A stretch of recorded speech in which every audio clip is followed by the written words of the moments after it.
What's up? Welcome back, everybody. It is live reactions to the Royal Rumble 2023. Oh yeah. Oh yeah. Gonna be awesome. But this is also a very special night, guys, because we got a very special guest. You know what? I'm not gonna bury the lead here. Let's go ahead and bring him in. Before that, let's set the tone here. Yeah. It's sexual, baby. Right. And I want to give it all to you. Yeah, right on. I'm right here for you. That's right. Oh my.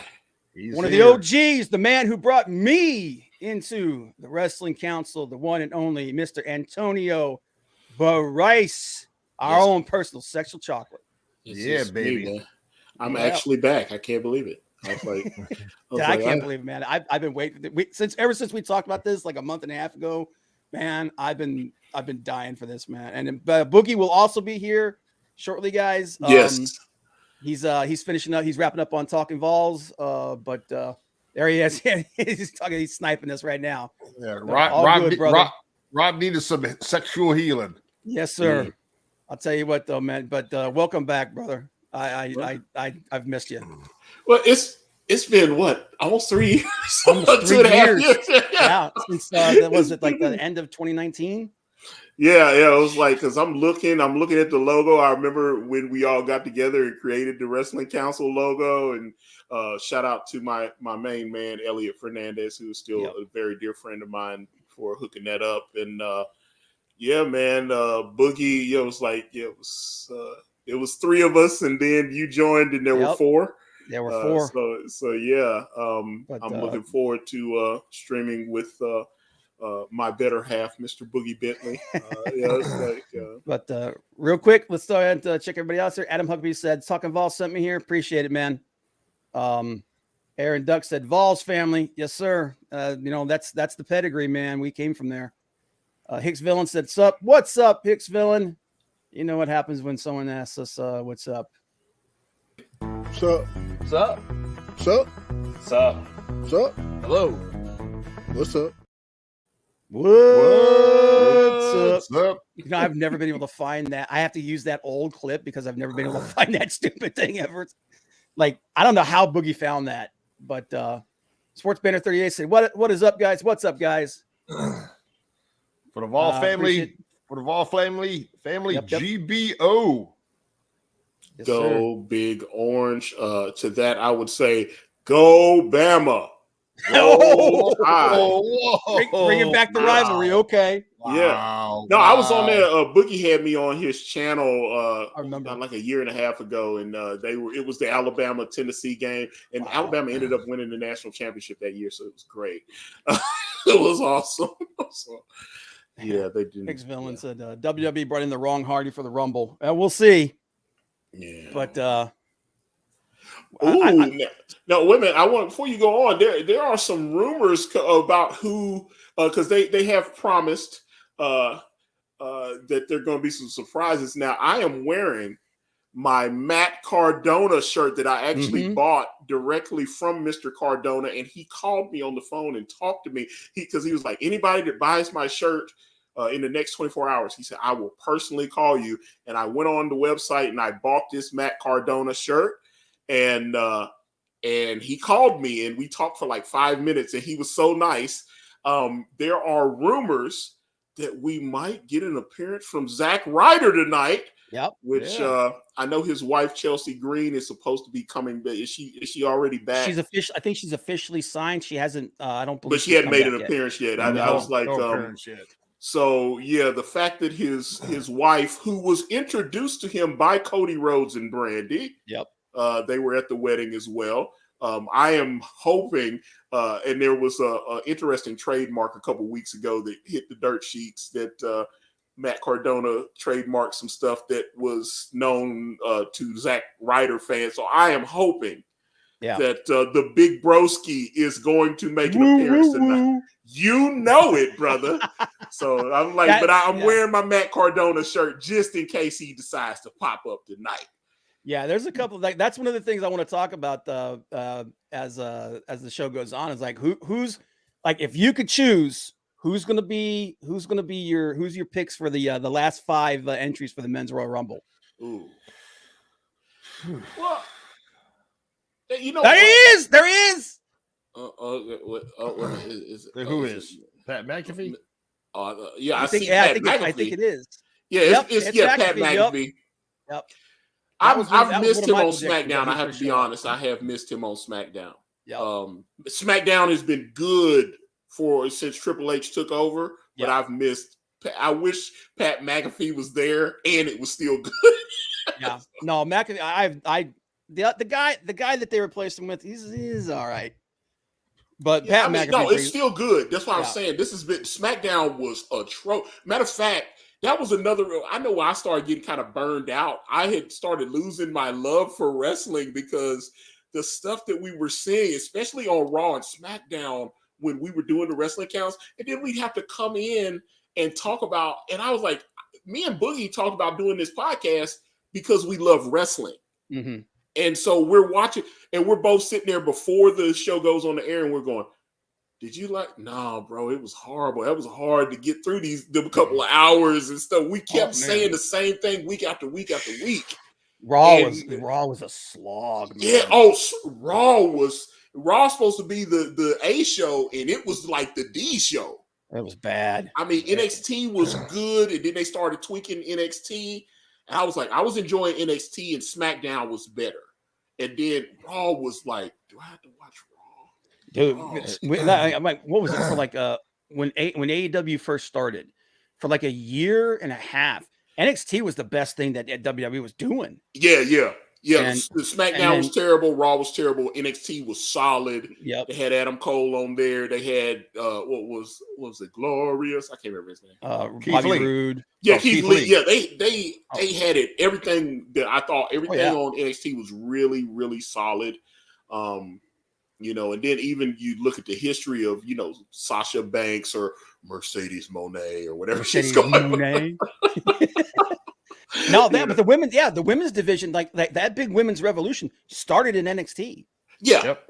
Yeah. The four horsewomen. The four horsewomen. Yep. Four horsewomen. And this is, like I said, the product was so bad. And then whatever happened with Vince, allegedly, and he stepped down. And Triple H took over. I love Imperium. I've been waiting on them instead of Gunther. I've been wanting Walter to come back. I've been wanting them to call him Walter again because I always loved when they would do NXT UK and it was Walter. But there's at least they've got the Imperium guys with him. He's doing the walk and he doesn't look like a joke. A lot of times they'll bring the guys up to from NXT. Aaron Cross. Media. Oh God! Jeez, thank God they took some time and brought him back because it's way better now. Oh God! Yeah, and then Tony, when you talk about NXT when they were at Full Sail, and these guys would come in like Enzo and Cass and all these other guys would come in. The fans would just go wild on SmackDown or Raw when they came in. Ever since they went live on Wednesday and then Tuesday, it just went downhill. It's it's not the same product. NXT is rough to watch. And then when it went to 2.0, then when it went to 2.0, forget about it. Yeah, 2.0 was unwatchable from the throw up rainbow logo with the plane, whatever that was. And I don't know. Vince did not like clearly the fans were responding to the NXT product. The fans were engaged, but I don't know if that wasn't equaling merchandise. Because that's one thing I remember watching an interview where they, because somebody was like, "Why do they keep putting the Miz over? Why did it?" And then somebody actually broke down that, like, when you look at Miz's social engagement on Instagram, Twitter, and how many searches he gets on YouTube, he was in the top 5 of all WWE superstars. So if people hate him so much, why does he keep being in the top 5? And that's why he kept getting pushed with this guy and that guy and this, So that's what they're looking for. and maybe those NXT people weren't getting that type of social engagement and merch sales and stuff that they're looking for to let them know that this is somebody we can push to the next level. Well, NXT was like during the Wednesday Night Wars, NXT wasn't on television; it was on the WWE Network. Yeah. And that was, granted they had I can't remember how many. No Peacock, none of that stuff. None of that stuff. It wasn't getting the visual engagement that the other WWE shows were. So obviously their merch sales. A lot of internet people. That was I was hearing because I watch What Culture Wrestling and stuff like a lot of that. So I would be hearing, the NXT product is far superior. Especially they loved it. There are a lot of UK guys, so they were talking about NXT UK and all the stuff that was going. William Regal went over. I think his son was wrestling in NXT UK, and there was a lot of stuff going on like that with internet people. So Walter keeping his title. I think so. Now, the only reason to take it off of him is if you're going to push him into the next level. Well, they keep saying that the Intercontinental title is the only title that Sheamus hadn't held yet. So if they switch it finally, because a lot of people they did the thing at the Castle a couple months ago. Yeah, Classic, which I thought was an exceptional pay-per-view. Really good. The only thing I didn't like was the ending of McIntyre's match. It was so weird. I thought he was going over. I'm being honest, just because he's back home, and I thought a lot of fans thought he was going over. But I love Roman Reigns. I'm a big Roman Reigns fan, but I thought they should do business. But I think the thing I've been hearing for the longest is they wanted to set up this thing with The Rock for WrestleMania, but now I'm hearing The Rock is not going to be ready for WrestleMania. No. But maybe he'll surprise us and show up here tonight. I doubt that. No. So you think it would break the internet if The Rock showed up? Oh my God! If he showed up, it would be the biggest thing in wrestling for probably maybe the year. Oh, no, it would be trending. It would definitely, if The Rock showed up, it would be Sorry, this isn't a one-on-one match. This is the first Rumble. This is the men's Rumble. Yeah, this is the men's They're Rumble. Putting the men's Rumble on first. And that's why I was shocked. I was like, "Wait, what?" Yeah, I thought that was I thought it was a preliminary match. That's what I thought for a second there. I was like, "Why is he coming out with the belt?" But yeah. Okay, so this isn't the title. Okay, because I was sitting there going, "Here we go." I thought it was an Intercontinental title match. That's what I thought too. And I was going to say, wait a minute, this wasn't scheduled, but come on, Miz, why is you up there helping pull him out? He's your boy. Which, by the way, speaking of Miz, let me wish a very belated happy 40th to his lovely, and I do mean lovely bride, Brice. She's holding up. Yeah, she broke the internet with some of the photos she dropped on her Instagram out there in Vegas celebrating her 40th birthday. I was just like, oh my goodness. She is too hot for TV. But and I know they're planning the third season of Ms. and Mrs. or whatever. Yeah. So I was like, I watched that. Watch that show, man. Oh, I watched every episode, dude. Every episode. All right. So I say Sami Zayn. Who's winning this match for you? I got Cody. Cody.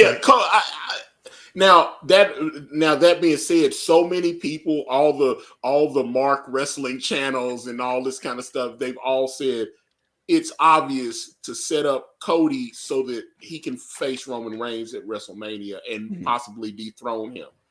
And that would be a huge moment, right? So I can understand if that's what they're doing. I gotta be honest. The New Day doesn't do it for me like they used to, like 3 years ago. I gotta be honest about that. Don't botch your high spot this time, Kofi. Yeah, I gotta. But yeah, Kofi looks like he's lost some weight. Yep. I know he's in his 40s now too. Yep. There's that guy from. I think we're gonna get the big high spot's gonna be from that guy from Legado del Fantasma. Oh, yes. Okay.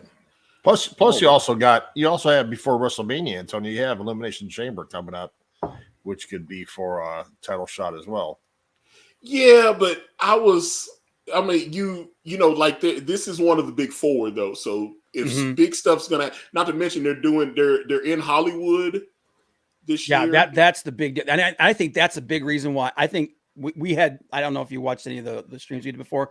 One of the predictions I had for this year is that Vince would be back in creative by WrestleMania. Oh, It's unfortunate. It's gonna happen though, man.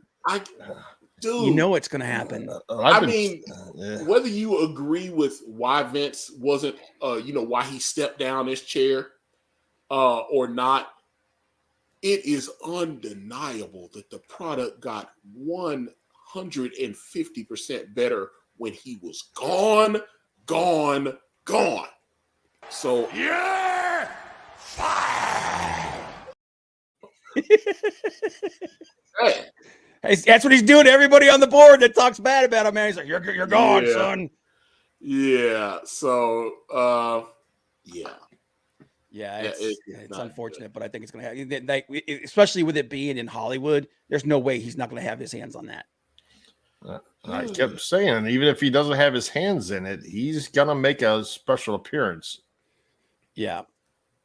But, I mean, hell, he had Hulk Hogan the other night. I saw that. What the hell was going on with him? He was just like dropping everything and just got his lines all messed up. Hey, leg kick. Nice to see you, What's man. up, brother? He's like 70 years old. So, what are you going to do? Oh, yeah. And we got Gargano in there. Yep. Yeah. Johnny's in there. Nice. I like Johnny Gargano. Oh, that was a nice move. I like that. Yeah, I like Johnny Gargano. But no, I think what's going to happen is I think Cody's going to take one belt, and I think Sammy might take the other. I think that's what might end up happening. It might, because remember, WrestleMania is 2 nights. Oh yeah. So I think we could get Cody one night and Sammy the other night. Sami Zayn? Yep. Dude, he's freaking nuclear right now. I know the Uzi stuff went viral when he was like, people were trolling at AEW the other night. I saw somebody held a sign up saying that it's not Uzi. I was like, that's hilarious that AEW fans are bringing the not Uzi sign. That shows you that really got over, and he got the merchandise and it's selling. And when they put Sami Zayn in the Bloodline, I was like, this is a joke. And it ended up being some of the best stuff. Dude, he's like, Sammy's one of those guys, man. You give him. I haven't been a fan of Sami Zayn, and I knew he was in Ring of Honor. El Generico. El Generico and stuff.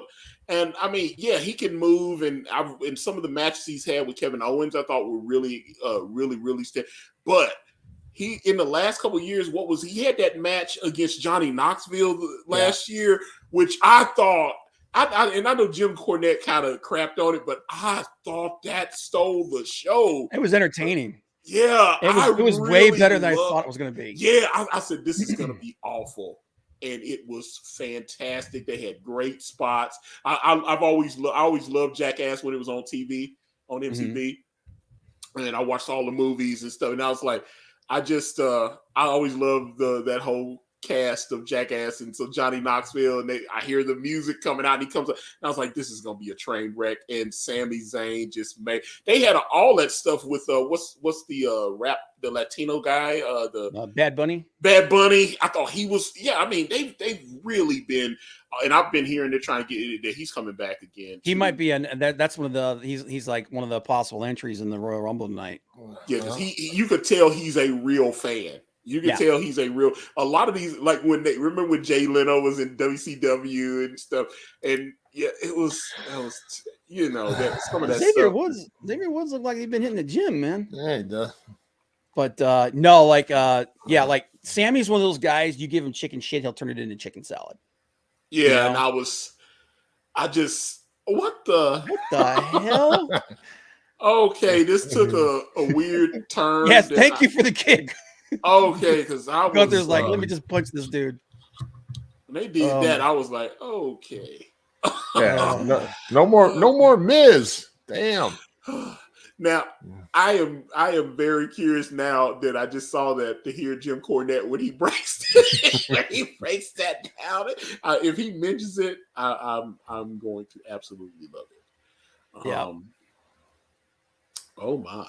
Okay, wait a minute. Oh, it's Yeah, Karrion Karrion Kross. Kross. comes Karrion Kross. Guy that's I feel pretty much a jobber right now because he ain't doing nothing. Well, when he came back, I was excited though, and I was like, "Now, dude, I liked him as a ball-headed guy though. I gotta." Here we go. There he is. What up, baby? What's up? Boogie. What's up, man? Pushing P out here, man. What's going on? Dude, you're not the first person that said that about this hat. Everybody's got an opinion on this hat. Yeah, man. Pushing P, baby. Don't get it. Oh man. Hey. What's up? Hey, Hey, yo. Hey, yo. What's up, man? got another Bentley in the house. All right. Yes, sir. There you go. The real one. What up? Whoa. Well, hey, I'm as much a Bentley as this guy is, man. He is the original, though. Yeah. But You're not first, you last, brother. So It's good, man. It was a where's the comments? Are they coming in here? I tried to get them to come over and hang out and say hello. We got a few, yeah. It's dude, nobody wants to watch basketball. No, but there's Sammy P. What's up, Sammy P? Nobody wants to watch college basketball. People want to complain when you don't cover college basketball, then you cover it and 40 people watch it. Yep. Whereas I can make a recruiting video or I can play video games on Sunday night and more people watch it. So, but it's fun. We're doing a watch party once a month and it's a membership tier. So you pay X amount per month and you get to come on and run the show with us. So that's what we did tonight. That's cool. It was good fun. Good fun. But yeah, Sammy, thanks for coming by. I do appreciate it. Who's the dude in the ring? That's Karrion Kross, man. And right now you got him and Sheamus. Oh, damn, dude. Sheamus must have given him a. Oh my God, dude, is this already the Rumble? That's what we were confused by when it started. We thought the Rumble would be not last, but next to last. Because the women's Rumble, I'm not as interested in. I got I thought they would start off. If they're going to start off with the Rumble, they would start off with the women's. Women, You think they did the men's because of all the complaints that the women that the women on last, getting a fair shot and stuff. But here's the reality: when they showcase the women don't support it. They already knew that there was only a niche amount of men that were going to support the women wrestling. Especially saying they were actually getting higher numbers when they were doing the diva stuff, even though everybody craps on the diva stuff. Now those two guys, Gargano and Alpha Cable going against each other. That's Where's my man Otis? I need my man Otis. I love Otis. Dude, are y'all listening to Dax Harwood's podcast? Yes. Oh yeah, it's been coming up on my YouTube. So good. It's so awesome, good, man. But he was talking about Chad Gable and Jason Jordan and talking about how green they were when they worked in NXT. And it's like, dude, those matches, because Dax Harwood was getting a bunch of shit for saying that I called the match. But he's like, I did call the match because they were so green. And he said Cash was basically like, dude, you've wrestled way longer than me. You call the match. And so he basically said, and he was catching a bunch of shit. But his podcast is good, man. It's so good. Yeah. And like the one he just did with when talking about after Jay Briscoe died. Oh yeah. Oh, that's good. God, that was a ball. That was a kick in the balls. Glad Warner Brothers changed their mind because I was like, why would they not let them honor him on the air? They that was so kind of didn't. Tony basically told them, "I'm doing it whether you want to, or whether I'm allowed to or not." Isn't that BS that it takes somebody dying? Yeah, for them to finally bend the knee. Yeah, so stupid. But well, cancel culture, brother. Yeah, of even course. after he apologized and did all kind of stuff, it ain't good enough. You never. But friggin' Ezra Miller can keep his job and actually might still continue to be the Flash after all that crap he did. And none of those guys, none of those heads of Warner Brothers have ever done anything wrong in their life ever. Yeah.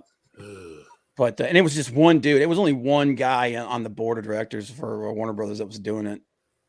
Dude, so that Jay stuff hit me hard, man. Dude, I think because like my wife, like nobody would ever go to Ring of Honor with me. She always went, and she loved the Briscoes. Like she liked, for whatever reason, she liked the Briscoes. She loved Mark, thought Mark was hilarious. And then it's like her seeing the videos of Jay with his daughter, and like the fact that he's a family dude. It's kind of like Brody, man. Brody's death hit me Oh hard.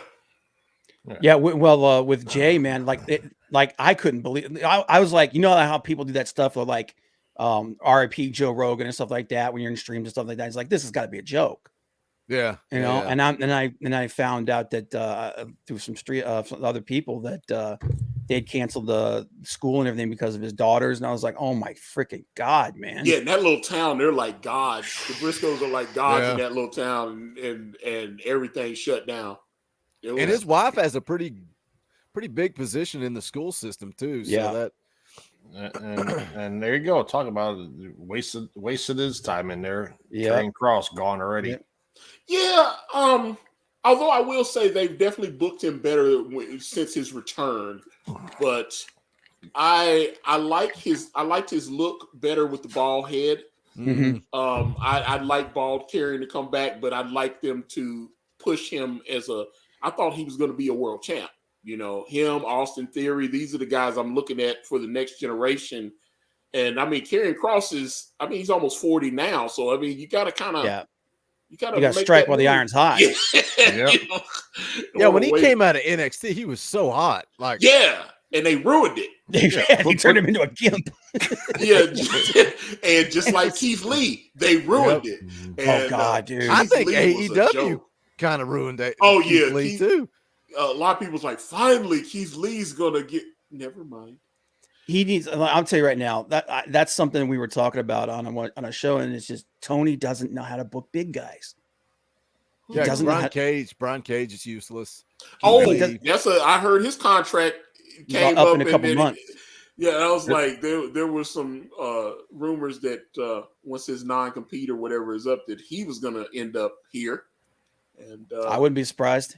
He's got a great look, and I mean, even though he put over what's the name's daughter there, and she won the championship. Tully Blanchard's daughter. So Tessa dumb. Blanchard. Yeah, Tessa. And they made him lose to her, and she's great. But she don't need to be beating up 300-pound men. Yeah, that's why I'm sitting. He was like, well, I'm going to AEW. I don't care. But God, that just kind of, I mean, he did the favors. He did. That rankled a lot of people, man. I remember Cornette, talking about it, and he was just like, yeah, but that was the only time anybody was talking about, oh, they want to smoke. Okay, here we go. We want the smoke. I'm amazed they haven't split these guys up yet. Oh,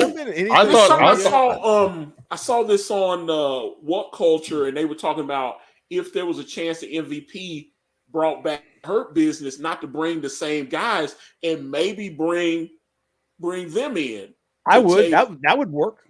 Yep. Yeah, I think that would. I think because you don't. Although my man Shelton Benjamin, I have always loved him, and I always felt like he never got a fair shot. And I know why? Because he came in with Brock. That's why. So he was always overshadowed by Brock. And he couldn't talk by his own admission. He couldn't talk on the microphone either. He was horrible on the mic. Well, he was with Kurt Angle and with the greatest tag team. But he was always with somebody a little bit bigger. Because they knew they couldn't get him over on his own. That was, I mean, and I love Shelton, but that's the truth. I saw somebody just talking about him within the last week, saying that he's a future Hall of Famer. I can't remember who said that. Well, considering some of the people they've put in the Hall of Fame, that's not that that's not that big of a hot take. Yeah, I thought Shelton was an incredible in-ring performer, but yeah, the promo stuff it's not been my favorite. I'm not going to lie about it. But they've come up with some horrible creative for him as well, though. So. Yeah. Here's the two high spot guys with each other right there. Dude, how lean is Walter? It's insane. Dude, I actually thought he lost too much weight. See, I disagree. I like him this way, man, because he's big, he's tall, he's lanky. He's not. He looks like Nigel. He looks like Nigel in Ring of Honor.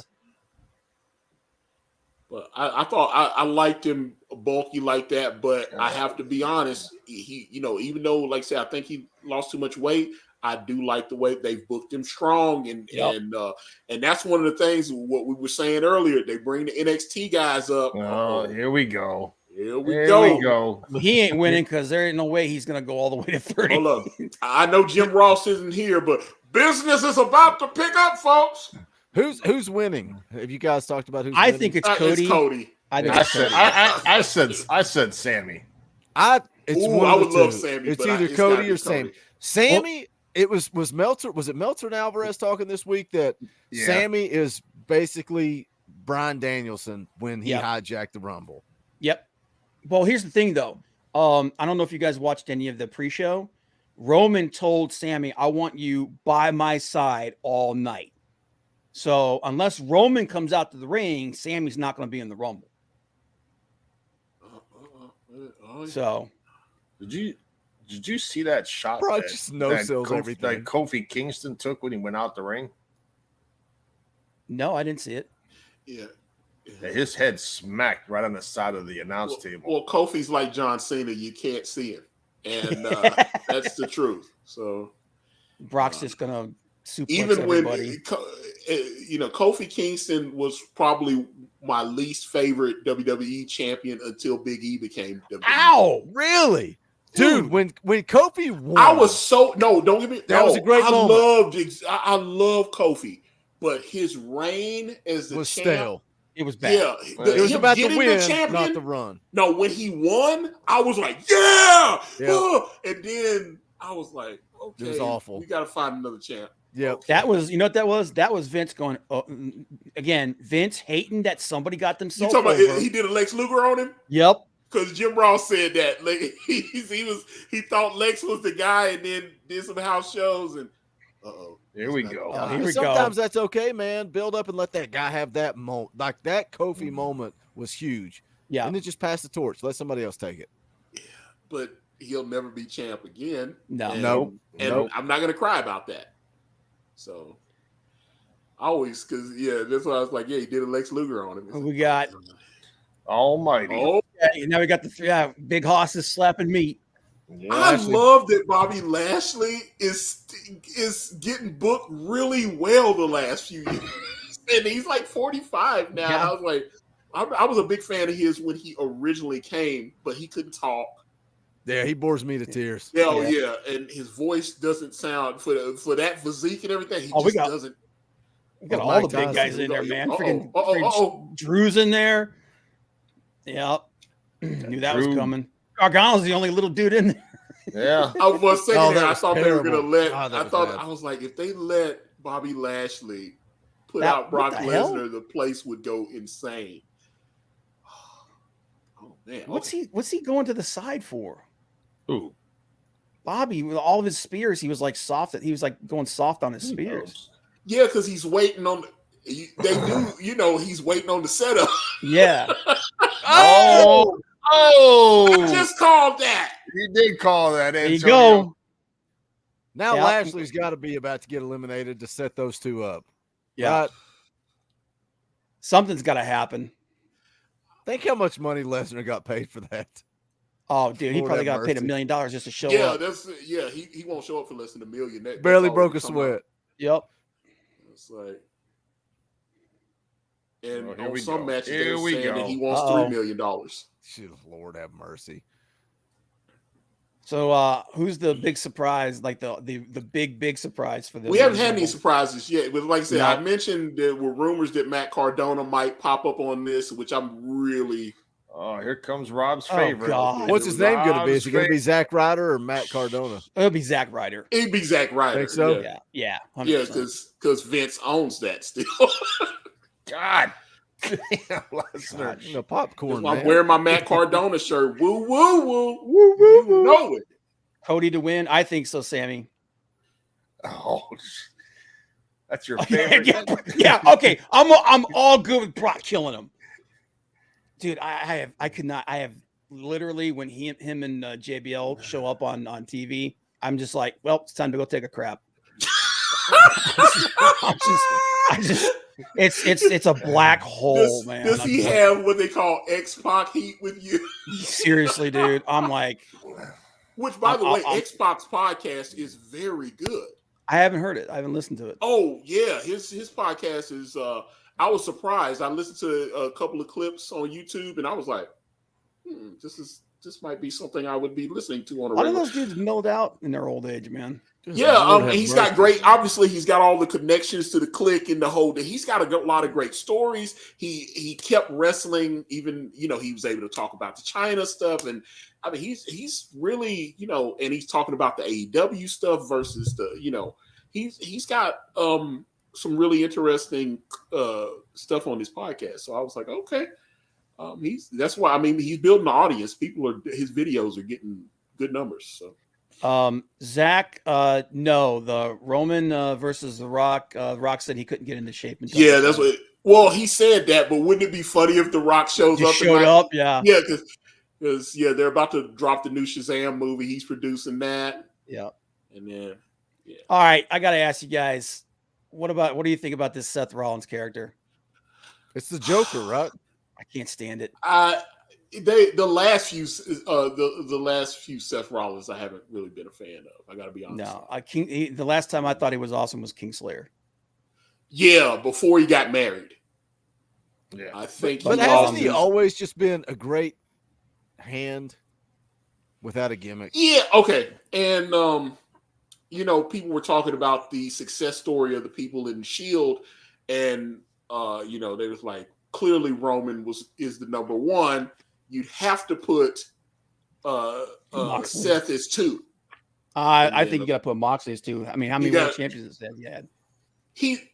I can't call that. I know he's been it'd be like, oh, he went to Impact and became the champion. AEW has not been around long enough where I can give that credibility. This is the show right here.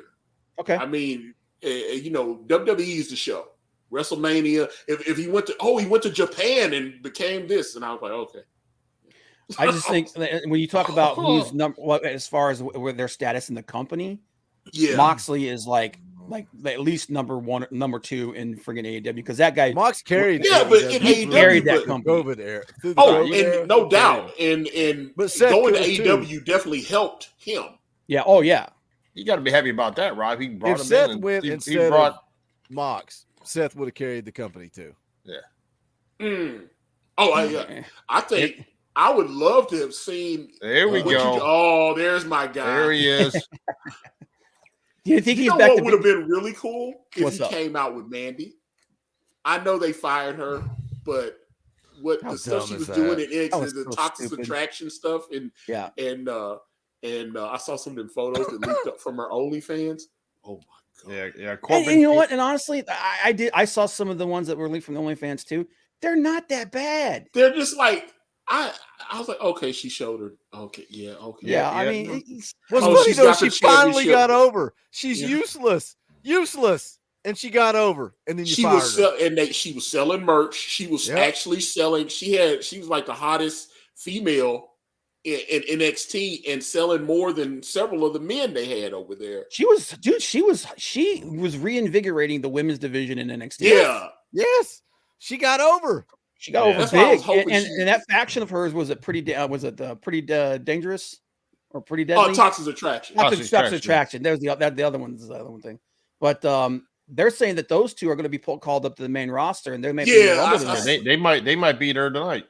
Yeah. No, but this would be, what we get over when they do the Women's Royal Rumble?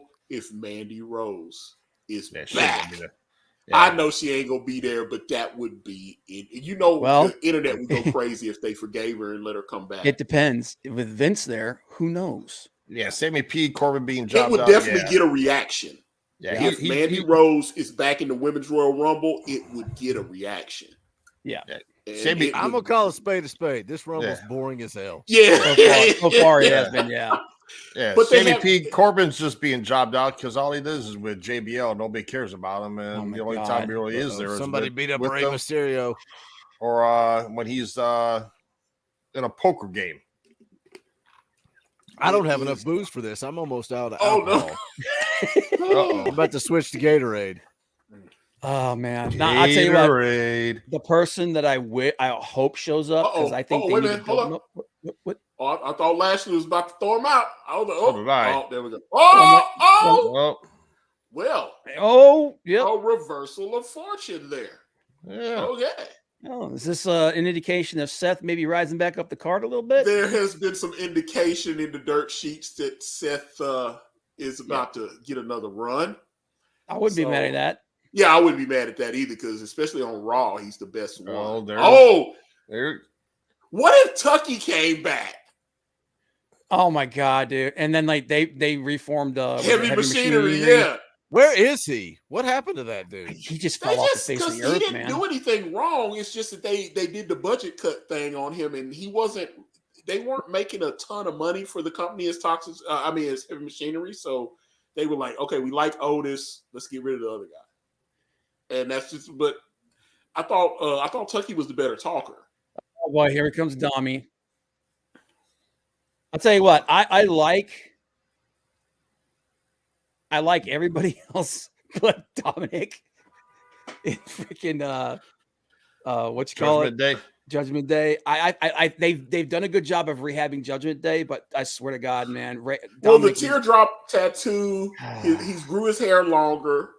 Because he's Eddie Guerrero. Yeah, he's Eddie Guerrero now. He needs to go back. But as far as his in-ring ability, man, he needs to go back to friggin' he should have been in NXT. They're definitely Jim Cornette called out about the fact that he's not in the right shape yet, so they're covering that up with the shirts and stuff. I think that's smart, because I did notice. I said, "Oh, the physique is just not there, brother." It's not just that, but he's so much bigger than his dad. He needs to stop trying to wrestle like him.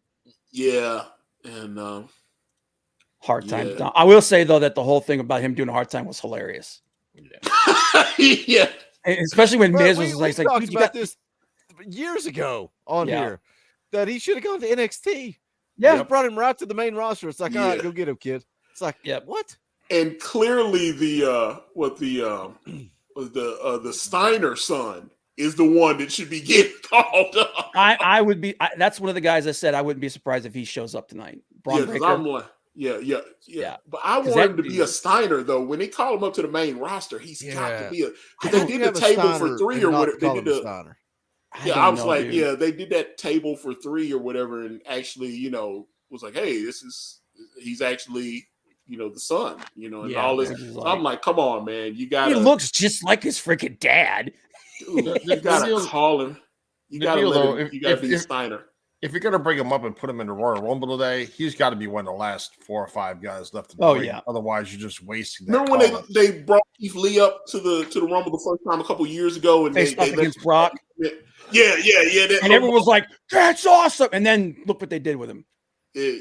Like, oh my God, I don't think Vince understands how bad that looked based on the history of black wrestlers in this business.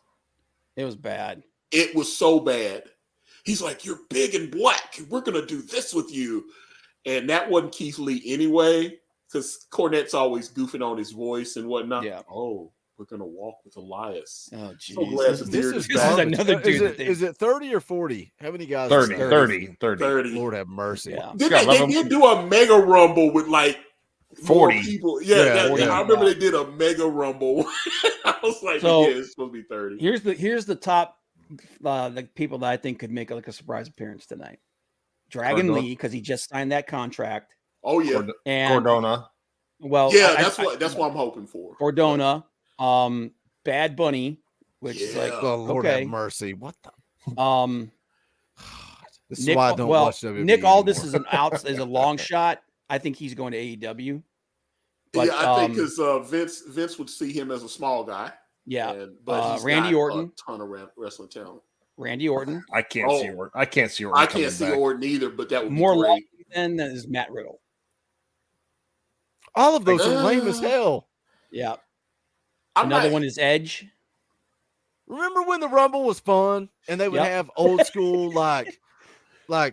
surprise. Jake the Snake Roberts comes out and it's like, dang it, man! I just like to hear the music again. Roddy Piper coming out. Yeah. You see Hillbilly Jim. Yeah. Like all of a sudden the honky tonk man. It's like I don't care. He's not going to win, but dang it, hearing the music and seeing the guy is fun. And now it's just like a honky tonk man. I'm cool. I got here. I'm bad. Dude, was it? They were saying talking about X-Pac. They were saying that he might make he was like a long shot for tonight. Well, that would be fun. More fun than seeing. Let's get your boy out there. Get the nature boy out there. Oh my God. Rick was like, Let's have one last match. One last match. Dude, have you guys watch the documentary that he's got out on Peacock? I have Ric not Flair's? caught it yet. It's on my list. good. Oh no, I saw it. It's incredible. It's good. It's not as good as what was the Undertaker the Last Ride. I think. Remember, me and you both like that. Yeah. It was the gold standard. I thought that was Michael For a Jordan, 2-hour deal, though, it's good. Yeah. Oh no. Yeah. The other one. Remember when Ric Flair did the 30 for 30 on ESPN? Yeah, I remember that. That was. I think that one was just above it. I got to be honest. I did think the ESPN 30 for 30 on Ric Flair was better, but I thought the Woo Ric Flair one, I thought it was really good. How crazy is it though that he's like, what's Ric Flair in his 60s? And he was like, I just learned my real name 2 years ago, 3 years ago, whatever. It's like He's 73. His story is insane, man. Oh yeah, and the story he told about his brother trying to get in touch with him, and he's like, nope, no thanks. he's like, I've gone my whole life not knowing this guy. What's it gonna? He knows I'm Ric Flair, and even though they said, well, the brother said he doesn't care about Rick. Of course, he's like, Ric Flair's my brother. Of course, that's gonna play a. I don't believe that. He's like, oh, I don't care that he's Ric Flair. I just want to meet him. Yeah, and get his autograph. He get my picture with him. You think that Hogan biopic that Chris Hemsworth is doing is going to be any good? Have they started? Because that's been in development for like four years now. Yeah, well, that's why he was so jacked in the last Thor movies, because he was. But I mean, did they actually start shooting it though? Because he said he was getting. I thought they already did start. Okay, because that's what I was hearing. You know, because COVID delayed some of that. That was supposed to go in when he was getting real jacked up. He said, "Oh, I'm training," and he had grown like he was going to grow like the handlebar mustache and the whole deal. And I was excited. And then the COVID stuff happened, and it kept getting delayed. Booker T. After he just was on the pre-show. That's crazy, of course. They are in Texas, though, aren't they? Yeah. Yeah. No, I was like, yeah, okay. Dude, he's freaking ripped. How old is he? How old is he? 50s? God, yeah, he's in his 50s. He's in his 50s, yeah. I would love to see his brother. Yeah. Who hasn't been at least in he's almost 60. Yeah, I mean. But he was always bigger. Stevie Ray was Stevie Ray was always bigger. And I would love, and Stevie Ray's just like, he's like, I just don't have any desire. Booker T running out of breath just walking in the ring. Booker T's 57, man. Look at those side kicks. Oh, sell, brother, sell. Oh. That wasn't the best side kick that I've ever seen. I got to be honest. Did you not notice how slow that kick was? It's like I lifted my arm and just. Booker T's the only human on earth that's bald and has hair to his ass. Gotta do that spinner Rooney. All right, let's see if he can still do it.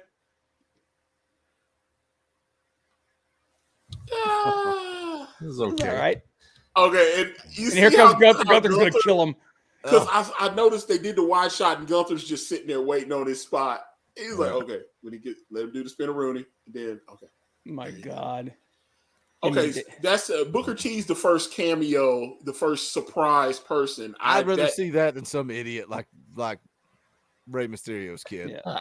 Well, I'm just, I'm kind of curious who else they're going to throw out there because Gunther's cut up on the back there. Got a few nicks there. Yeah. Oh, dude, anytime you get one of these friggin' like these battle royales kind of things, man, people are going to come away with a bunch of friggin' little injuries. Now, Bob, you said you like the Judgment Day outside of Dominic Mysterio. Yes. You like this clown? He's awful. He's better than he was, dude. I thought Damian was going to be a big star. Yeah, I did too, but here's the thing. I thought he was I kind of put him in the same position. And he's as no Moose. spring chicken either. Remember, he's like, yeah. He's Dominic Dijakovic. How do you say this name? That's who he is. Yeah, they're tall, lanky, and boring as hell. I put Damian Priest in the same category that we put Moose in about 3 years ago before Moose suddenly started learning how to wrestle. I'm still waiting on this. He's got a great look. He's good on a stick. He's got all those intangibles, but once he gets in the ring, he's suspect. I'd rather see Damian Priest than Baron Corbin, though. Oh God, yeah, dude. I used to love Baron, but it just got worse and worse. and worse. I don't know who thought hooking him up with JBL was a good idea. They were trying to save it. get heat, but it's like it's go away heat. Yes, Yeah, that's why Yes. it's definitely go away heat. But I will say to follow Baron Corbin on Instagram. He cooks a lot of prime T-bone steaks. I love watching his cooking videos on Instagram, man. He should do that instead of wrestling. Yeah, he should definitely be doing that instead. You know, I thought at one point they were going to turn this guy into a heel and bring Dawkins and Ford up. I really thought that he was going to get a big singles push because, dude, he's improved so much, and just like he's jacked as hell too now. Hey, the black guy and the white guy, both that they just showed with the t-shirts, those guys were both lame. I got to be honest about that. And the guy held his hand up for the high five, and I didn't know what was going on there. That was really confusing. Look at those punches. Absolutely awful. Yeah. There you go. Dude, look at that. That guy looks like a single star, man. Dude, he looks like what's his dude that plays Creed? Yeah, I was gonna say. I was just gonna say, dude, he looks like friggin' Adonis Creed. Creed 3 is dropping right for my birthday, and I'm going. Dude, my wife bought me Creed 2 for Christmas 2 years ago. I still haven't watched it. Still in the wrapper. I love the first one. It was so good. Speaking of which, so I'm in the midst. I'm about to get married in a couple months. So, are you really? I am engaged. I'm about to get married. Congratulations. And we're getting married in June. And matter of fact, this is where I am now. This is my new home with my beloved Beth. And she knew I was streaming tonight, so she dipped out. She's like, all right. She's like, I'm not sticking around. She's like, I'm going to go hang with my girl while you do the wrestling thing. So I was like, okay. But me and her, we watched. She hadn't seen Creed 1 or Creed 2, so we watched both of those together. And so now we've got order tickets for Creed 3. I called it. Here's Edge. On this day. Dude, I love the first Creed. I thought the second one was pretty good. I bringing Drago back and and the best scenes of that movie though was with Stallone and Lundgren though. Yeah, when they were in, like the first when they met at his restaurant, and then later when they had the brawl at the airport. Yeah, it was like that was awesome, man. But did they lose some? They lost some of the luster. Came off Edge in the last year. Yeah. Or am I wrong about that? Because it just seemed like because when he created Judgment Day and then they took it away from him because they needed him to be a face. And I thought him with Judgment Day, I thought something was gonna happen. Good Lord, he's just eliminated 2 of them. Yeah, he's ripped though, man. How old's he? 50 something? God, he's up there too, man. If he's not, he's got to be 49 at least. He may not. I don't think he but he's in great shape. Yeah. I will say he's almost 50. Yeah, that's what 49. How was he? 49. That's why I was like, I was like, I knew he. I didn't think he pulled a Jericho and hit the big 5-0 yet. Yeah, but he's There's your. I was like, there's no way they're gonna let Dominic throw Edge over the top. Dude, if he did, I was like, there's your next feud right there. I was like, if Dominic threw, that can't be. You're not allowed to do that. Wow, there's no rules in wrestling. Yeah. Oh my God, there's no rules in WWE. Yeah, they do that. There's no friends in the Rumble. They do that every year. They have the guys eliminated, pull somebody out of the ring. Which is stupid, and every year I point out how stupid it is. He's like, you can't do that. Tell him, Hollywood. Okay, hold on. I keep waiting on the big surprise person. That's what I'm waiting on. I was like, "Ooh, Booker T, yay!" And then, and so far we haven't. Yeah, just waiting. He bores me to tears. I'm sorry, Antonio. You said you're waiting on him. He bores me to tears. I think he's better now than he was when Vince was running him. Oh yeah. Yeah, I didn't like what Vince was doing with him. It kind of made me think Vince was waiting till the cameras turned off and closing him in the door alone. with some champagne. It was a little weird. And a little sausage party action going on with him and the old man. Vince at his old age can't tell the difference. Yeah. Well, Vince in his young age couldn't remember the what was it, the Scott Hall and Kevin Nash having the Vince stories like, let me tell you about my first homosexual experience. And Kevin goes, your first experience? Here comes Beth. No, Knew that was going to happen. Good Lord, Beth is thick. Yeah, she is. Dang, man. I think she's been hanging out with Jordan Grace. I was like, apparently chasing those kids around is getting the arms real jacked up. Like, dude, have you seen Jordan Grace lately? Dude, oh my God. She looks exactly like her husband. That's what's so funny. Like her shoulders, her upper body looks exactly like Jonathan Gresham's. Exactly. Yeah. She's got the wide shoulders. Like she's freaking shredded, man. She's diesel, man. Is anybody surprised that both Sheamus and Gunther are still in it? Nope. I figured I thought Sheamus would be gone by now. I figured at least one of them would be there. I figured at least McIntyre and one of them. I wouldn't expect it. If McIntyre had been gone, I was like, oh, okay. Bobby Lashley being gone now doesn't completely, but this is the worst Rumble of all time. Yeah, I gotta be honest. Yeah, unless they pull something major out of that at the very end of this thing. Okay, he needs to be released. I gotta be honest, and I hate calling for a black man to lose his job, but I am not entertained, and your job is sports entertainment. Just because you're 7 foot don't mean you're talented. Yeah. What's the guy, El Giganto or whatever, the guy that Elegante, Elegante, yeah. Oh my God, him and the Great Khali would have to have a match to determine who the worst wrestler of all time, the least agile human being on the planet. I don't know. Elegante, Giant Gonzalez, whatever you want to call him. Yeah, I used to watch him in WCW. Especially when he had that full body suit with the hair. Oh my God, that was the worst. Freaking Sasquatch suit. No, do you remember Mr. Goodbody? That's what it made me think of. It made me think of like Mr. Goodbody. I was like, "You're not Mr. Goodbody." That had to be a Vince Russo idea, man. Oh my God! I don't know, man. Great Khali. There were times he was wrestling, he couldn't even stand up. I know. Like, as I said, that like the two of them have to have a wrestling match. The two of them agile. Between El Gigante or Elegante and Great Khali until almost came out. But this dude at least is somewhat athletic. He got a great look. He sucks, but he can't wrestle. I think his physique is better than both of theirs.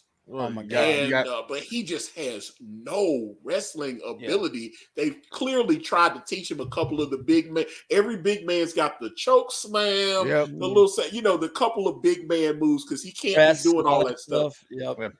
Put him in the ring with Satnam Singh. You'll be all set. Oh my God, there's another dude that just sucks balls. What number is Cody? Hell if I know, because we're at 27 right now. There's only 3 left. This is another dude that they have done absolutely nothing with. When he came back, I thought they were going to actually do something with him, and it clearly shit the bed. I was shocked he went back, man. He's been wanting to go back. Dude, all that control your narrative crap. All that stuff, man, was just him being bitter as shit. Because they said he cried when Vince released it. Yeah. I thought that was how crazy is it that he is with Raquel Gonzalez? She's a smoke show, man. Yeah, dude. Hey, I ain't hating on you on that. Now you gonna step over the ring like a big man, or what are you doing? I'm waiting to see how you. Oh, there you go. Okay. All right, he automatically loses more respect for me because he's got. You think he hates his Superman tattoo since Superman's gay now? I'm just kidding. I need to do a separate stream and just talk about all the weirdo shit going on in comics right now. I don't have anybody to talk about with it now. It's like, dude, like this is why I'm reading stuff like this right here. Like I'm picking up John Burns' Thing Run because okay. And I was trying to explain because my girlfriend's read some of my comics that I've worked on and stuff, and I was trying to explain to her why I started, I was streaming with Ethan Van Sciver and all these people, and I was trying to explain, and I was like, they've ruined comics. And my girlfriend's very liberal, and I am not. And really? And no, I am not liberal. And so she was like, "What's wrong with diversity and inclusion?" And I was like, "This is the worst kind of diversity." I was like, "This is so bad. You got people." I've been reading these books for 40 plus years, and they really destroyed these books. And I'm a pregnant Joker. I was like, okay, dude. And then they followed up with Pregnant Corsair. Dude, which when was that like, happened, I went in the comic shop. I said, "Drop 50% of my books. I'm done." Dude, I only get Joker. I only get 3 books from Marvel and 2 books from DC right now. I'm getting the Mark Silvestri Batman.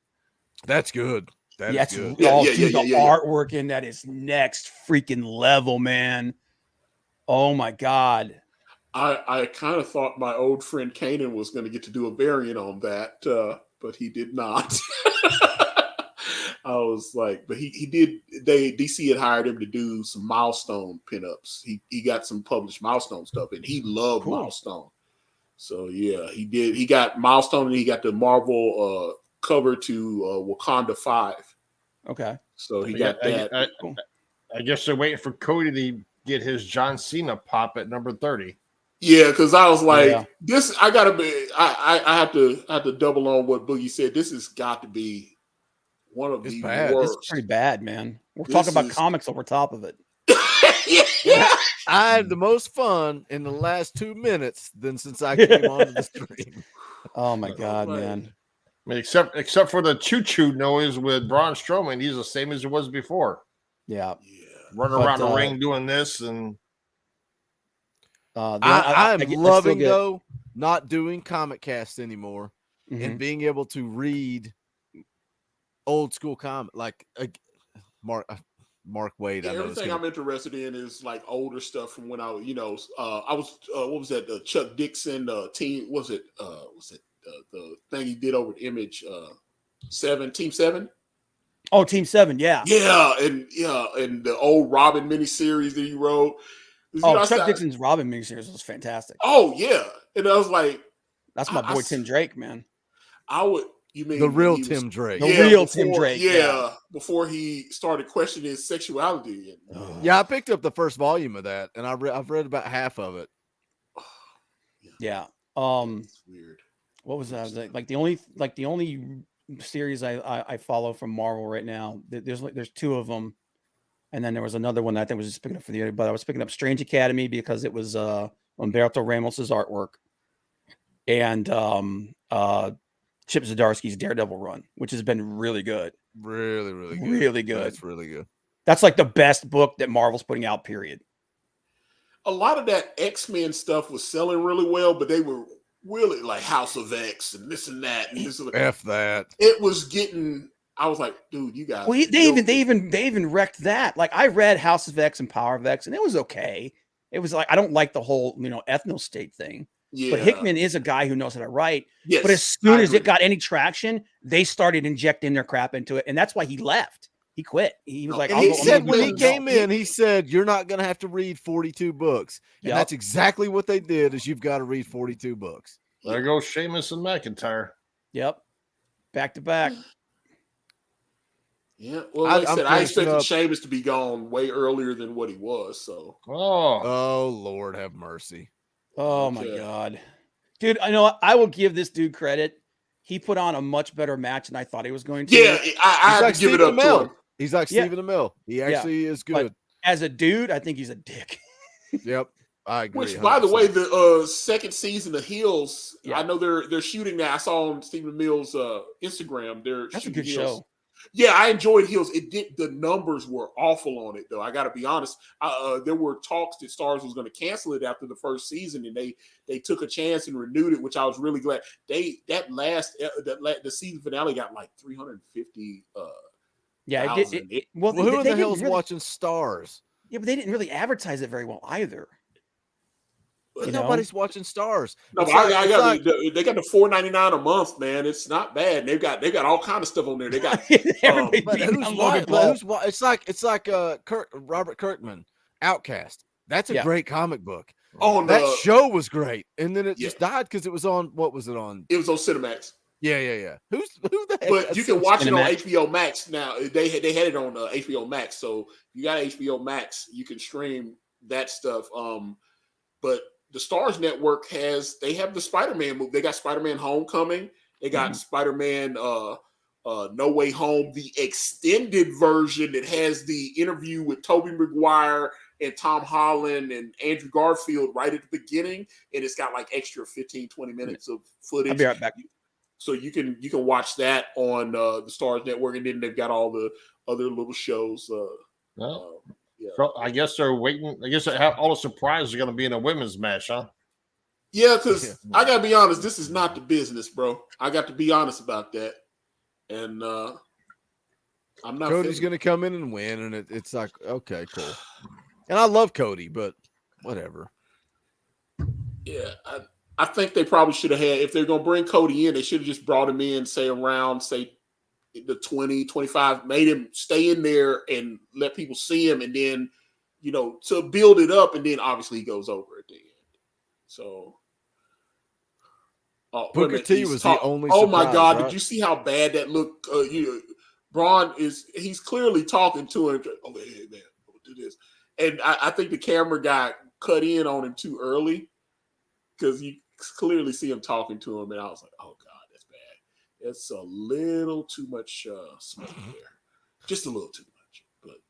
But adrenaline, ever so. I love Cody, man. I don't care. I love him. Whoa! I love everything about him. I loved him coming back, dude. We were at a cabin on vacation.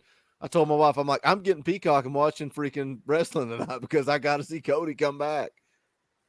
I remember it was all of us a couple years ago when we were watching the Royal Rumble when Edge came back, and that. Yeah. Remember when Edge, I mean, it had leaked online that he was going to be there. Still, it was so cool. But it was such a great moment. The crowd and that was in Texas too, wasn't it? Wasn't that Royal Rumble in Texas too? He just came in and started spearing everybody. AJ Styles, all those guys. Yeah, I thought that was a great moment.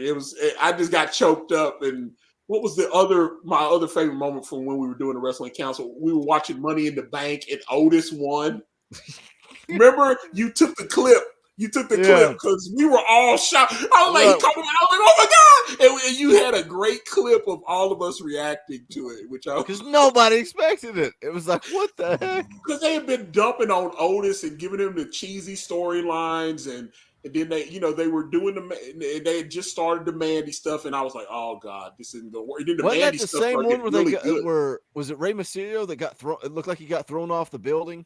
Yeah, and then they had a shot got leaked on the internet where you clearly see the airbag or whatever that they fell on and stuff, and it kind of ruined it. Okay, is he literally trying to be Eddie Guerrero? Because that's the whole thing. Eddie Guerrero's his puppy. Okay, because I was like, you're not Eddie, dude. Get out of it. Okay, beat it, jabroni. Thank God. It's just, worst Royal Rumble of all time. I forgot he had a lifting belt. Yeah. I'm wondering what Braun was saying to Logan when he was hey, okay, putting you over the rope. Okay, you come back. All right, cool. The camera's on me. I'm sorry. Hey, can I get a free case of Prime? Hey, bro. Dude. Thank you, man. Thank you for the case, bro. Appreciate you. Dude, did you see Triple H was just on like Hot Ones or something like that where he was eating candy, and he actually burned Logan Paul. He's like, I see Logan posing with it a lot of times. I never see him drinking it. I was like, oh, damn. Hilarious. All right. Oh, I was like, he was like, wait a minute. Yeah, that's true. Okay, so he's back. Oh, what? Okay, that was a nice spot. I'm not gonna lie, that was a good spot. What was that? Like a double cross body? Yeah, I like that. That's a thumbs up from the board. Logan Paul is so super athletic. Like I said, man, I'll give him his due, man. That match at Saudi Arabia was really good. I thought that was exceptional. I thought he But, did a great job. like I said, But just- I dare him to fight somebody in MMA and see what happens to him. Oh, he'll dare get you. killed. I dare you to try. Same thing with his brother.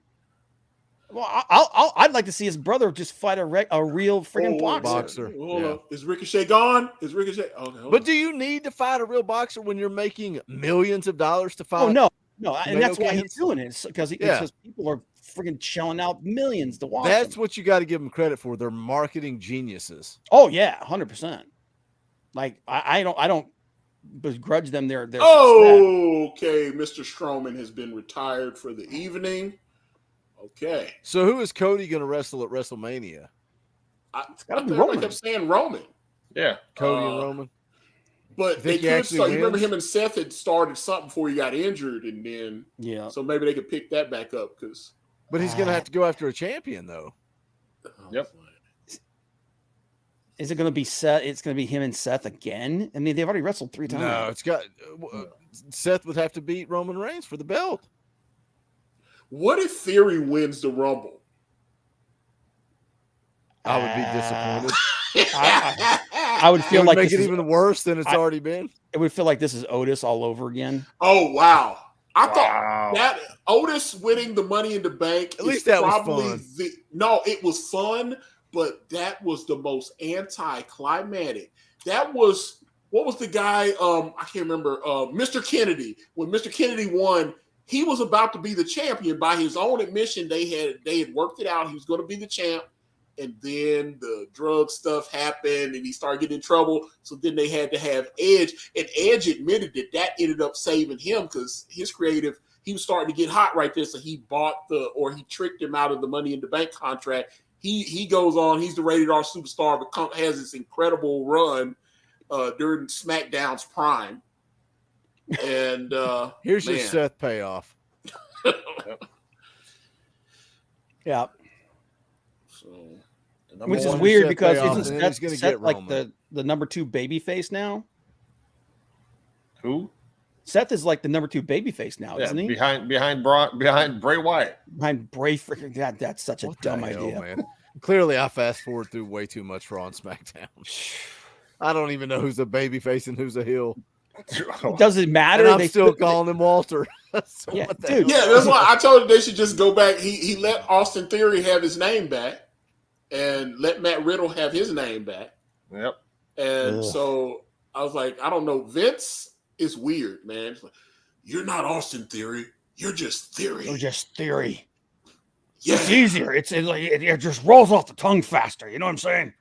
You're not Matt Riddle. You're Riddle. Why does he want to cut everybody's name to one name? You're not Seth Rollins. You're Seth freaking Rollins. Yeah, with Seth, he gives him an extra name, an extra name. So, there's your pedigree. Yeah, Sammy, I agree. Vince needs to go back to the couch. Yeah, I was like, welcome to WrestleMania. No, Dad, you're at home. yeah. Here, eat your pudding. Eat your pudding, Dad. No, when he took that stunner from Stone Cold last year. Oh God, oh my Lord God. have mercy. So I bad. was crying, laughing, but at the same point in time, it was good to see Stone Cold again. But Dude, it was one of those. Dude, Stone Cold worked his ass off against Kevin Owens. Yeah, he did. Holy cow. Taking Vince, a suplex on the concrete? Are you kidding me? Vince is on the couch right now. He's sitting with his illegal paralegals watching. Oh, God. That young woman that he had went to his birthday celebration a few months ago with John Cena and his wife, and there was a young woman that was. I know. I saw that. I saw that, and I said, "Oh, okay." Remember when Vince went on Pat McAfee and he let slip that him and Linda weren't together because they're not divorced. They're not going to get they're divorced. separated. Vince does not care about anything. But he tried to clean it up after he let it slip. He's like, the woman who was my wife at the time. I mean, well, she still is my wife. when he was like when they showed that chick that when he went to that wedding, they showed that chick. I was like, well, there's the next $5 million lawsuit. Well, she doesn't work for the company. She just don't friggin' matter. She does other jobs. Wait a minute. What? Well, who- Logan Paul is the number 2 guy? Oh no, he's number 3. There's 3 guys left. I was gonna say what? There's no way that they would try to. Would they do? Would they try to do? Because everybody did love the Roman Reigns Logan Paul match. 100%. Would they try to milk that again? Because they're not going to get The Rock, right? So that And it's seems Hollywood. to me. It's Hollywood. That So seems that's to me. If they let Logan win it and he's facing Roman, that would be. I was like, but that. Because he injured himself in that match. I know some people were definitely, well, never mind. Yeah, never mind. Right. This is Good. number 1. Thank you, God. It's the number 1 guy. Good match against Roman, though. No, like I said, I give him all the credit in the world, but dude, screw that shit, man. The guy's only been a wrestler for 6 months, and you're gonna give him you're gonna make him WrestleMania, because that would. If I would say this, if Cody went with that after he just got back, that would be a huge slap in the face. He's like, dude, I worked my ass off to get back in shape. Cody's busted open. Mouth is busted open. Yeah, he's spitting blood. Yeah. And Dude, Gunther all right, came- now this, Gunther I'm Gunther down with came- this right here. Him versus I would Gunther. like Gunther to go over, but I know that's never. Can we going call to him happen. Walter, please? Okay, Yeah, Walter came Unfortunately, in number 1. Yeah, he did. He's been in there the whole time. No way they put Walter over though. I No, know, way. Of course. No, but it's Cody. for me, it would be Walter would be the guy to go over. How awesome would it That's be? a great though, man? story. Yes. Like reverse the roles. Put Cody in there first, Walter in there last, and then let Cody go over. Make him work. I'm like, But there's no way you're getting Walter and Roman Reigns at WrestleMania. No. how badass would that be, though? oh, I would love to see You're that not match. getting it. There's And I don't no think way. they've never wrestled before, have they? No. That I'm aware of. I have not seen. Cody's like, this pec's starting to bruise up again. Hey, actually, did you see that thing with Ric Flair saying that Takeshita's chops were weak? I'm like, did you see Bryan Danielson's chest? Yeah, It looked like someone beat him. It looked like someone beat him with a friggin' stick. That's a nice little tease. Oof. Cody's chest is blistered. Yeah, I know. Dude, friggin' God, how good is this guy? How good is Walter? Oh, I love him. He's great. Friggin', that's a guy that should be like their top heel. It's like Brock. He brings realism. Yeah. Yeah, not a Dude, Brandy. look at his back, man. He got No jacked. Brandy. Where is Brandy? It's It's Brandy. off camera where she Yeah. belongs. She's back there with Vince right now. Did you guys see where she tweeted out a couple of weeks ago? Said she made some comment. Everybody thought she was talking about Cody, and she got all butt hurt. And she's like, "Sometimes I'm talking about myself, not my husband. Give me the respect I deserve." It's like Nobody shut cares. up. No one would care who you were if you weren't married to Cody Rhodes. Yep. I mean, that's a fact. Did you ever see that clip where Cody comes out and Brandy's not with him, and some guy yells out from the crowd, "Where's your hot ass wife?" I mean, she's a smoke show. Don't Yeah. get it twisted. And Cody's like, "Oh, you guys want to see Brandy? You don't deserve to see Brandy." And I'm like, she's got to be back there going, I contribute stuff too. It was like, yeah, you contribute a visual. It'd be Yeah. funny if Cody accidentally fell off. Oh my God. What's he going to pull here? Suplex? Yeah. That's his That's his was it torn an pec underhook? side, the right side, right? Yeah. That got blistered up. Yep. Yeah. Was it Sammy said they both fall out? Yeah, we've had that happen before. What was Shawn that? It Michaels. was, yeah. Was it Cena did it one time too? It was Cena and someone else? Yeah, isn't that when McMahon tore both of his Both of his quads? It's yeah. Oh, he goes God. running down trying to slide ran, in. yeah, he ran. Dies.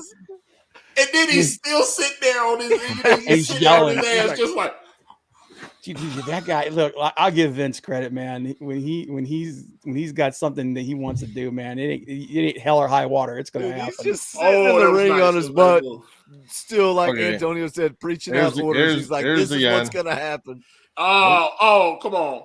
Don't let it go like that, man. Slide on the ropes, brother. Come on, don't. Nope, he's gonna stand up. He's gonna stand up on the outside.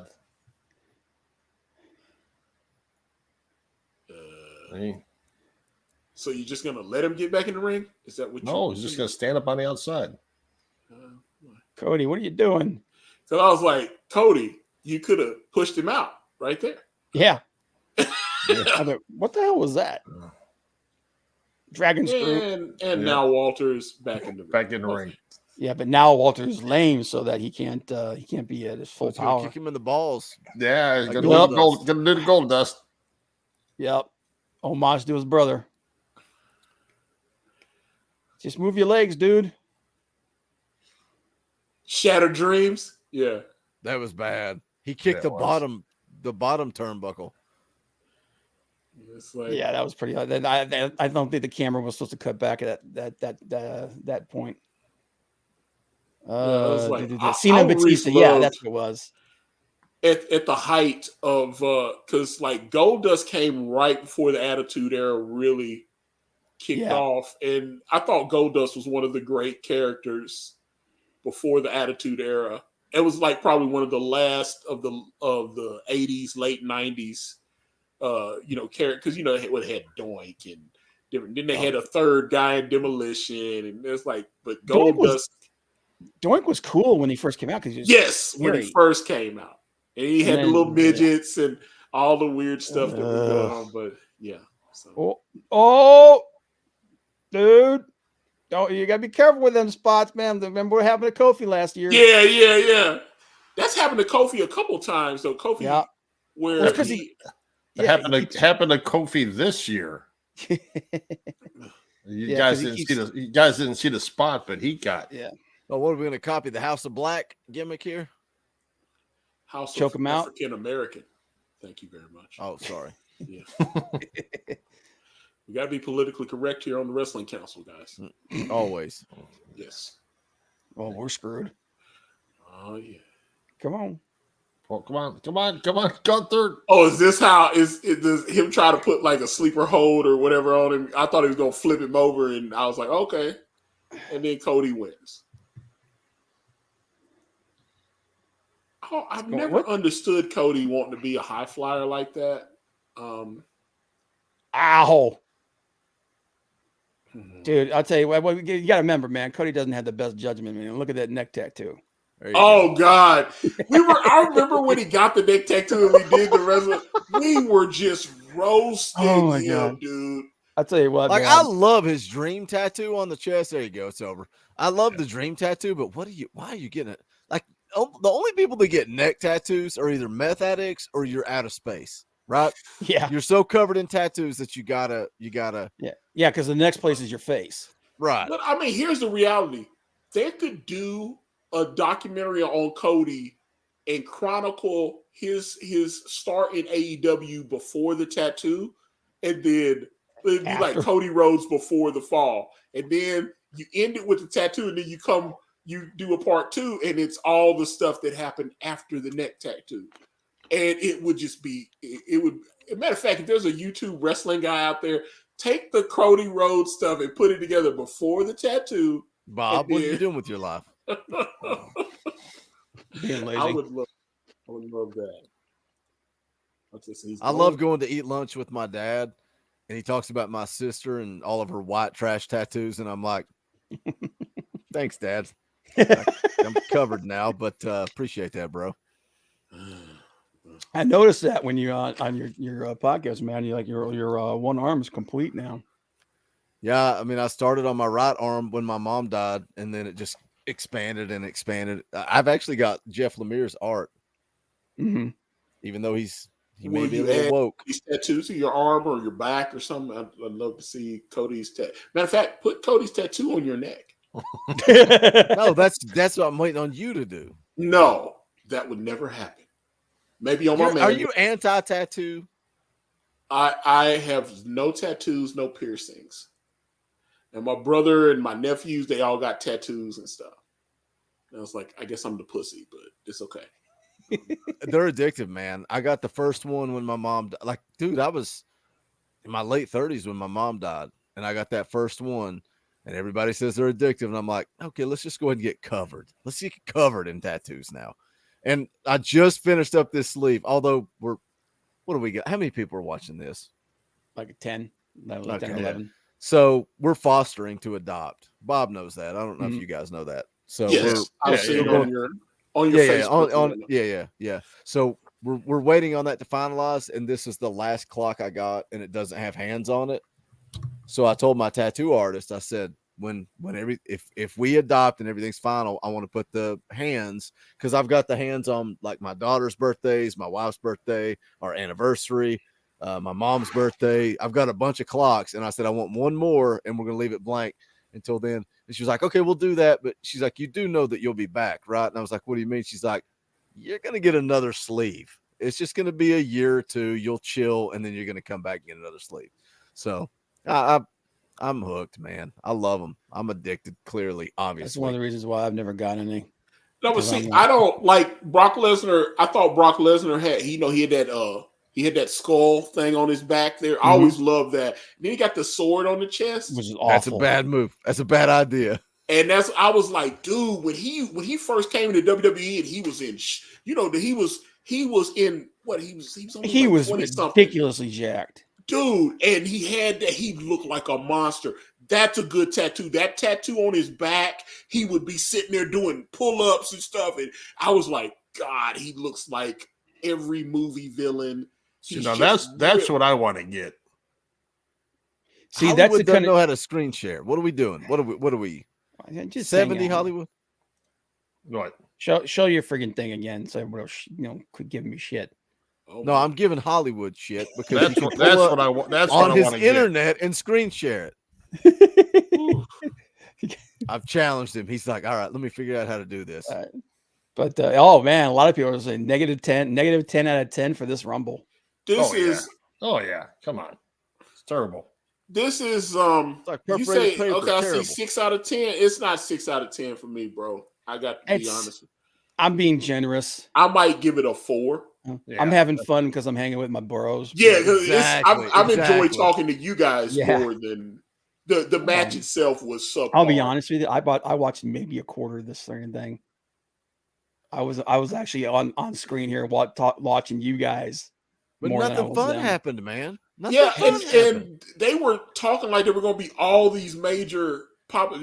I was hearing as many as 6 surprises were going to come. Okay, we got Booker T, and everybody knew Cody was coming back. Yeah, and Edge and Logan Paul. And there were rumors that they were wanting Logan Paul back. So him popping up, I wasn't like, oh my God. No, but I was like, they were talking, like I said, Bad Bunny pre-order. Ooh, okay. Dragon Lee, Matt Cardona. Dude, there was a rumor that the Great really Muta was going to be in there. Friggin' Jay, that the possibility because they were letting their talent work in Japan, that there would be some reciprocity, and they were talking maybe even Jay White. Which I was like, dude, dude, I would have been awesome if like Braun Breaker from NXT showed up, I mentioned, like I said, I want Braun Breaker. I'd like him to be a Steiner. And yeah. But I gotta piss. I'll be right back. Yeah. I'm gonna run and I think we all should, since it's showing commercials anyway. I'm like, let's just pretend that Baron Corbin's on TV. We'll go take a piss real quick. Yeah. Everybody's leaving me. Everybody's leaving me.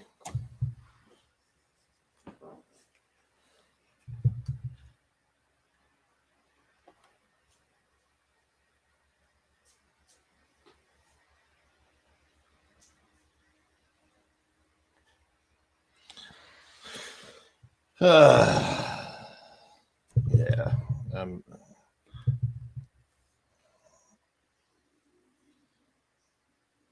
Cody.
righty. Yeah, I'm not excited for the pitch black match. But let's run it down here, folks.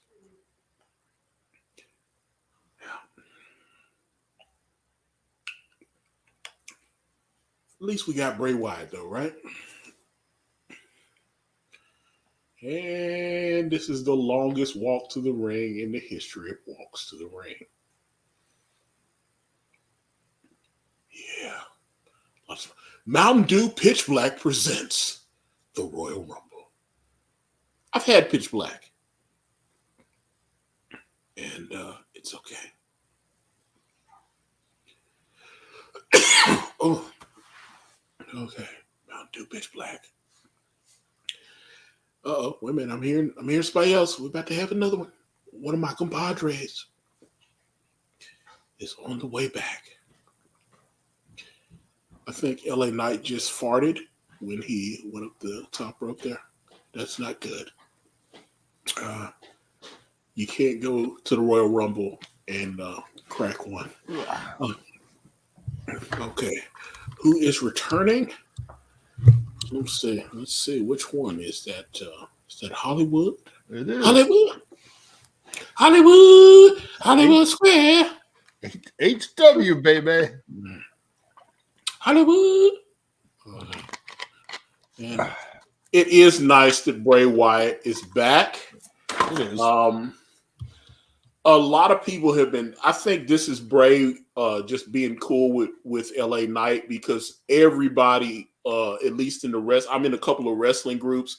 Everybody was talking about why is he working with someone who is clearly like below mid-card level, and LA Knight could have been something, and then they just didn't handle it right. So I'm curious.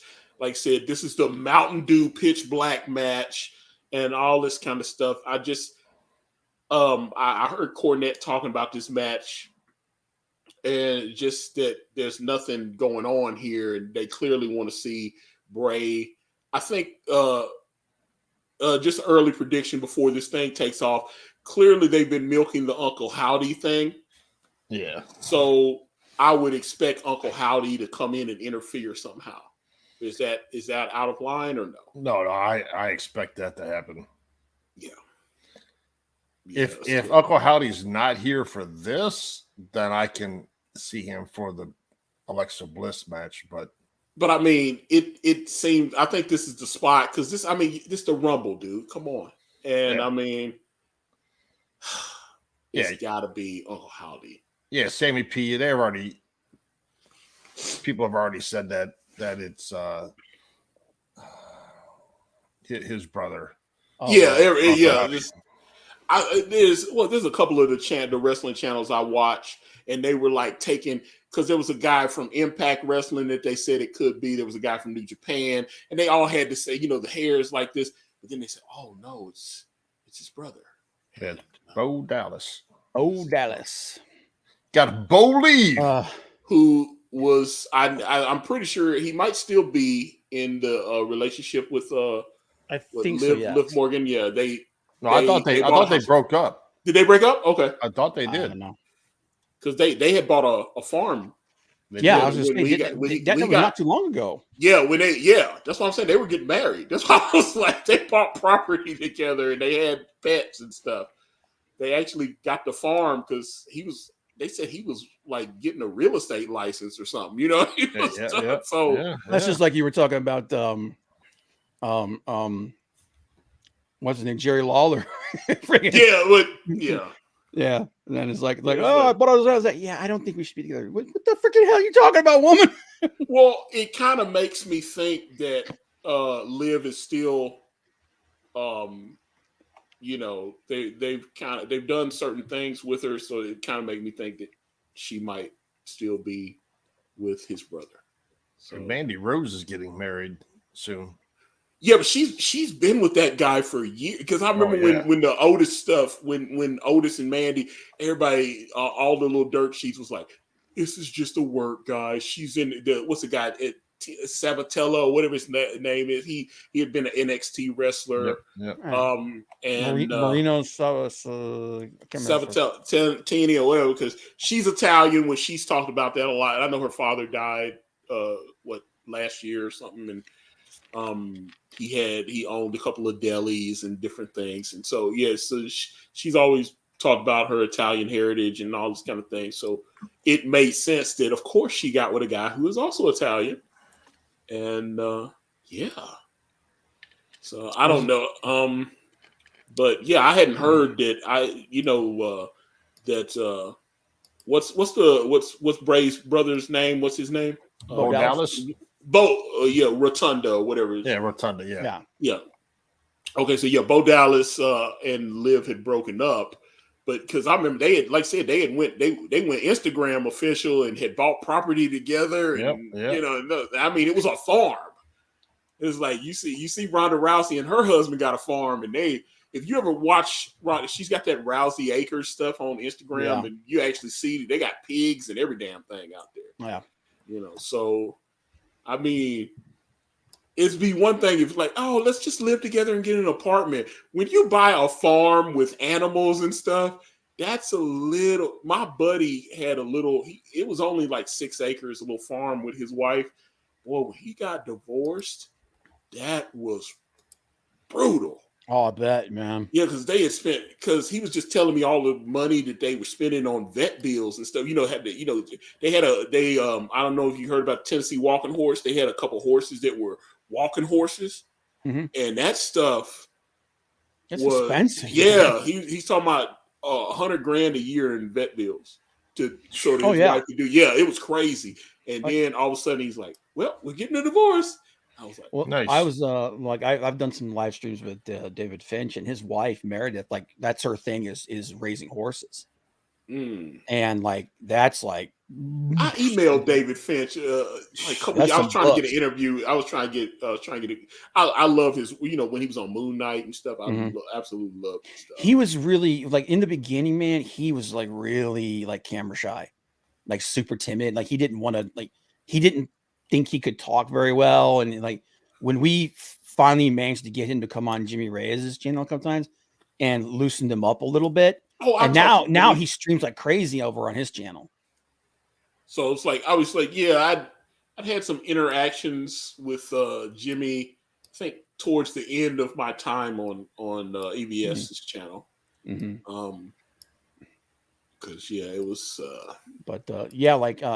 he's taking a break from streaming right now because he's trying to finish up the book he's doing.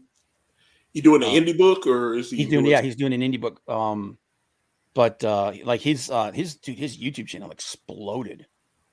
Because what he did is he started streaming, but he started streaming with his wife, and he would just draw and she would do most of the talking. But as time went on, he how it is, you get used to it, you loosen up. Yeah. And then he started doing live streams with other artists and stuff like that. And now he's just like, he just goes at it. But in the beginning, man, it was like trying to get him to come on a stream or talk was like pulling teeth. Well, again, just like I said, when I started streaming with Ethan, you remember you'd always wouldn't have the camera on. He would just, but he would talk and, might play the piano a little bit or something like that. He was very shy, and then just got comfortable and just blew the channel up. Oh yeah. Yeah. Ethan's like he streams more now than he freaking draws. Yeah. By his own admission. Yeah, I know. But this is like it was everybody, man. Like I was terrified when I first started doing this stuff. That being said, you did see the announcement that he had the physical Cyberfrog 2 books in hand, and they're about to, because I had to update my shipping address. I am very excited to receive my copy of Cyberfrog. Yeah, there's a whole bunch of books I want to come out. When I was having to update I had so many books that I bought on Indiegogo, including mine. And one book, what was it? I saw one book. I was like, dude, I backed that almost 3 years ago. Well, dude, look at Fraga's book, man. I didn't want to call the name, but that was the one. Here's the thing. I love Dan. I mean, I love the dude. I think he's awesome. But man, he admittedly, he's like, yeah, I got to get this book out. And I backed that in April of 2020. Yeah, it was a while, man. What do you think about all this glow in the dark? I'm not liking it. Although it's kind of, the face paint's kind of cool. Yeah, all those body paint, all those body paint he's got on. I'm like, again, it's so, like I said, once it was LA Knight, and like I said, I know this is Bray trying to hook up one of the bros. This is somebody he's cool with. Just like, like I said, if, Uncle Howdy is his brother, he clearly felt like his brother didn't get a fair shot. So if Howdy is in fact Bo, which a lot of people seem to think is the case, because they said Triple H really just let Bray do whatever he just kind of just like, dude, Vince is gone, do what you want, man. We're gonna let you. I'm waiting for Naomi to come out here. Yeah, this is. I've heard that she was leaving the company. Is that not the Naomi? I heard she's gone, but she's been gone for a long time. Yeah, I know, but I'm saying, she hasn't. Because they were saying, well, maybe Sasha will be back, and then they said Sasha was asking for insane money. I saw one of the. I don't know. It's like I said, Dave Meltzer. I used to be able to. I can't count his stuff as credible anymore. So I don't know. He's had some credibility issues. Oh, Dave Meltzer. Yeah. Well, it's because he got caught up. Those guys over there do the same thing a lot of people do. They hear a story and then they just start pontificating about what it means without actually knowing what the hell's going on. So, but what I understand is Sasha was asking for the same amount of money that they were paying Becky and Charlotte. And they said, well, we think you've peaked. and it was like, she was like, well, then, I'll go somewhere else. Which, and the thing is, too, the Japan thing has not gotten it. It got a little traction, but it didn't get through. I don't think it got the reaction. You don't know who she is. Yeah, WWE hasn't. You really like Japan, the Japanese market. WWE doesn't have a presence there. Yeah, and they tried. They bought that one company, and then it just didn't work the way they bought. I saw something that they had bought some Japanese wrestling company, and it just didn't work out. The popcorn's glowing too. But that's why she got kind of a lukewarm reception at Wrestle Kingdom, because they were like, "Who the hell is this?" So like smart marks like us, we know who she is. Yeah. Most of the common and the fact that she's not Sasha Banks anymore. Yeah. And so it's like, now I think if she shows up in AEW, fans will lose their shit. Yeah. But and they thought she was gonna be they did that thing the other week and they thought she was gonna be and she didn't, or whatever they did that show. Dude, there's no way like there's no way she's gonna show up in AEW before she has her match with Kyrie. There's no way. The earliest I think she'll show up is at the next pay-per-view. So because New Japan is not going to hire her and pay her as much as they were paying per appearance for Jericho. They're not going to pay her that much money for her to go somewhere else and make her debut there. And that's the other thing too, is like her. How is she able to? Because she never. I mean, she walked out on her. I don't understand how she's able to. Because when they said she was going to Japan, I didn't understand how that worked, because she didn't. It wasn't like WWE just fired her. She walked off a show. Her contract was up a few months later, though. Yeah, and they just released her because they weren't gonna. Yeah, but I'm saying once you have a breach of contract, your normal release date. It's like when they say WWE would add time. Like if you got they could have done that contract or something. Yeah. I don't think Vince just didn't care. They just like, okay, we can. It was a power move on Vince, I think. Yeah, that was uneventful. What is? Yeah, that's why I was like that. That's why I'm saying it's got to be Uncle Howdy or something. Something's got to happen, because this is the Mountain Dew glow in the dark match. This is so dumb. The lights out match, whatever. This is why I don't watch this trash. Yeah, I should have had that once. Pitch black. I was so excited when he first came back. And now I'm just like, do something and move on. I'm tired of this. That's your number one baby face right there. Because they don't want to just bring the Fiend back. Because that was one thing I kept hearing. They was like, okay, he doesn't want to bring the Fiend back yet. They want to build to it.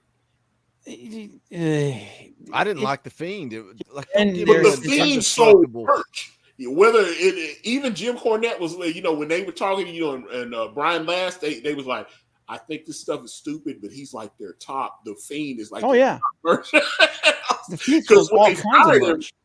when they fired him, they said the Walmart executives got because they were about to announce a new line of WWE merch, and the Fiend was featured prominently in their promo stuff. And then they were like, "Hey, we got to take Bray Wyatt out because he doesn't work here anymore." Oh wait, a minute. This is what it? Okay, is this the new Fiend? Yeah, I guess. Okay. All right. Oh, did that just grow on his? No, dude, it didn't just grow on him. He freaking put it on. Yeah, that's why they cut. They cut. They showed the pitch black thing. They cut away. He put the mask on, and then he cut it. I was okay. Oh God. What's sad is I actually like LA Knight, but he doesn't need to be with Bray Wyatt. Like I said, I was disappointed when they announced him as the opponent because it makes no sense. Well, I know there's been people he should have got pushed like maybe 8 years ago or something and just didn't. Dude, they brought him up in the main roster and he did stupid maximum male models crap. Yeah. And it's just Why keep cracking him in the head? I wonder, was that a Vince thing? Was that a Vince idea? That was a Vince idea. Oh God. Yeah. No favors right there, brother. Mandible claw. Dude. There he goes. Yep. They stole that from Mick Foley, man. Come on, bro.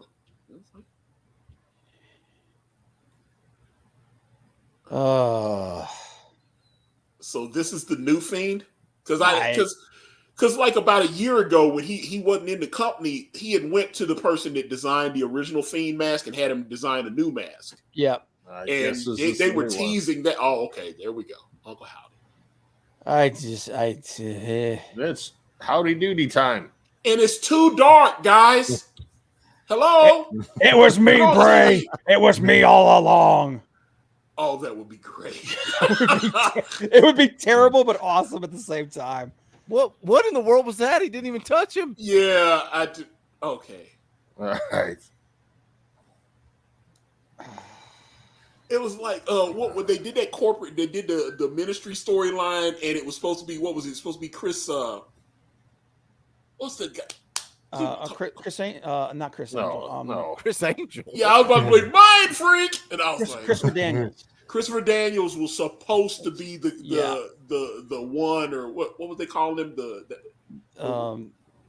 I don't know, the dark one or something like that. Yeah, the dark one or whatever. That was supposed to be the guy because Jim Cornette said, it was supposed to be Christopher Daniels. We were all excited, and then he said, okay. I counted, including Uncle Howdy, I counted 6 people out there. Yeah. Alexa makes 7. There's your Wyatt 7. Wyatt 6, I thought. Wyatt 6. Wait, then wait a minute. Wyatt and his 6, I guess. Wyatt 6 then. So does Uncle Howdy not count? Does Wyatt not count? Maybe Wyatt doesn't count. There you go. And it's weird. See, that's one thing that I never bought the Fiend because you had to get the Fiend off the TV because clearly, look, he just got through work and he's got the mask on, and you see him clearly, and it looks weird to see him breathing hard with that mask on. There we go. WrestleMania goes Hollywood. Yeah. So do you have Roman Reigns wrestle 2 days in a row like they're talking? I could see him doing it at WrestleMania. Oh, Lord have mercy. I could see him doing it. Okay, can I just be the person to say, can we not just go back to one? When they did the 2 WrestleManias that first time, I understood why, because they were like, it's COVID and we've been gone a while and let's do something special for the fans, right? Yep. But I kind of want them to just go back to one WrestleMania. Yes. If they do one WrestleMania, they're going to have to start it at like 2 or 3 o'clock. No, cut all the nonsense out of it. Yeah. Because remember how they used to do it? They'd have the whole week, it'd be WWE fan access and the whole deal, and then it would just build up to the Super Sunday. And then, now there would be a lot of, because that one stream, what was it, the Ronda Rousey match or whatever, where they ended the show, that was like a 6-hour broadcast. That was a long show. It's still on Peacock, and that's a long show to get through because it had they say all killer no. There was a lot of filler on that. It was like almost 7 hours, dude. It was. With the pre-show, it was like 7.5 hours. Dude, that's insane. Like I said, when you go on the Peacock network and pull it up, that's a long stream. And there were a couple of moments, but they could have cut a lot. They should have. I would not get mad if they took that stream. Hey, let's just condense some of this stuff and just cut it down to the highlights, and maybe put up a 2-3 hour, and I'd be straight with that. If they do it there. With doing it 2 days, they can do 4 hours on Saturday and 3 hours on Sunday. Start at 8 o'clock, 8 to 12, and then 8 to 11. Dude, it was rough. Like the whole reason they did that is that they were emulating Wrestle Kingdom. Like Triple H said, he got the idea because Wrestle Kingdom is usually 2 days. But even Wrestle Kingdom now, they don't do them back. Like this year, they didn't do them back to back. They had one. They had the Wrestle Kingdom day one, which was the big show, and then 2 weeks later they had another Wrestle Kingdom that was kind of like a B-side kind of thing. So, but like 2 days in a row is rough, man. Especially if you're going to do 4 hours a day. What was that? Okay, so the first 2-part WrestleMania, I know me and Boogie were going back and forth because on one day they had what I absolutely love, which was the Undertaker AJ Styles match. And then Boogie liked the weird Bray Wyatt John Cena match. And we were the Firefly Funhouse match, which was just like, what the hell is this? And I was like, this is a shit show, dude. What is this? But you go online and people are still talking I was like, maybe I'm wrong. I thought the Firefly Funhouse match to me just was not the business, bro. It was weird.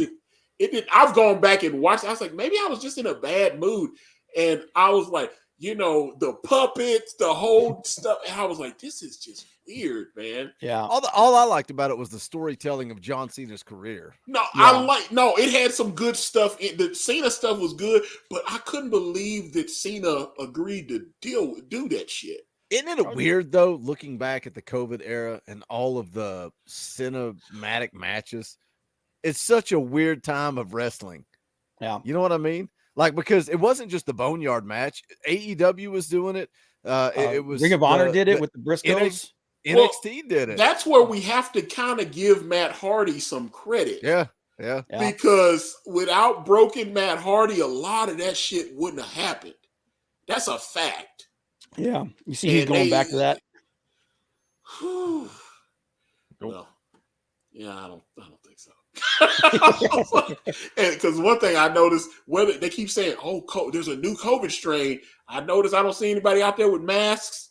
They'll never be able to do that again, man. People because are like, no, we were going on at the end of it anyway. They were like, I'm not wearing a mask anymore.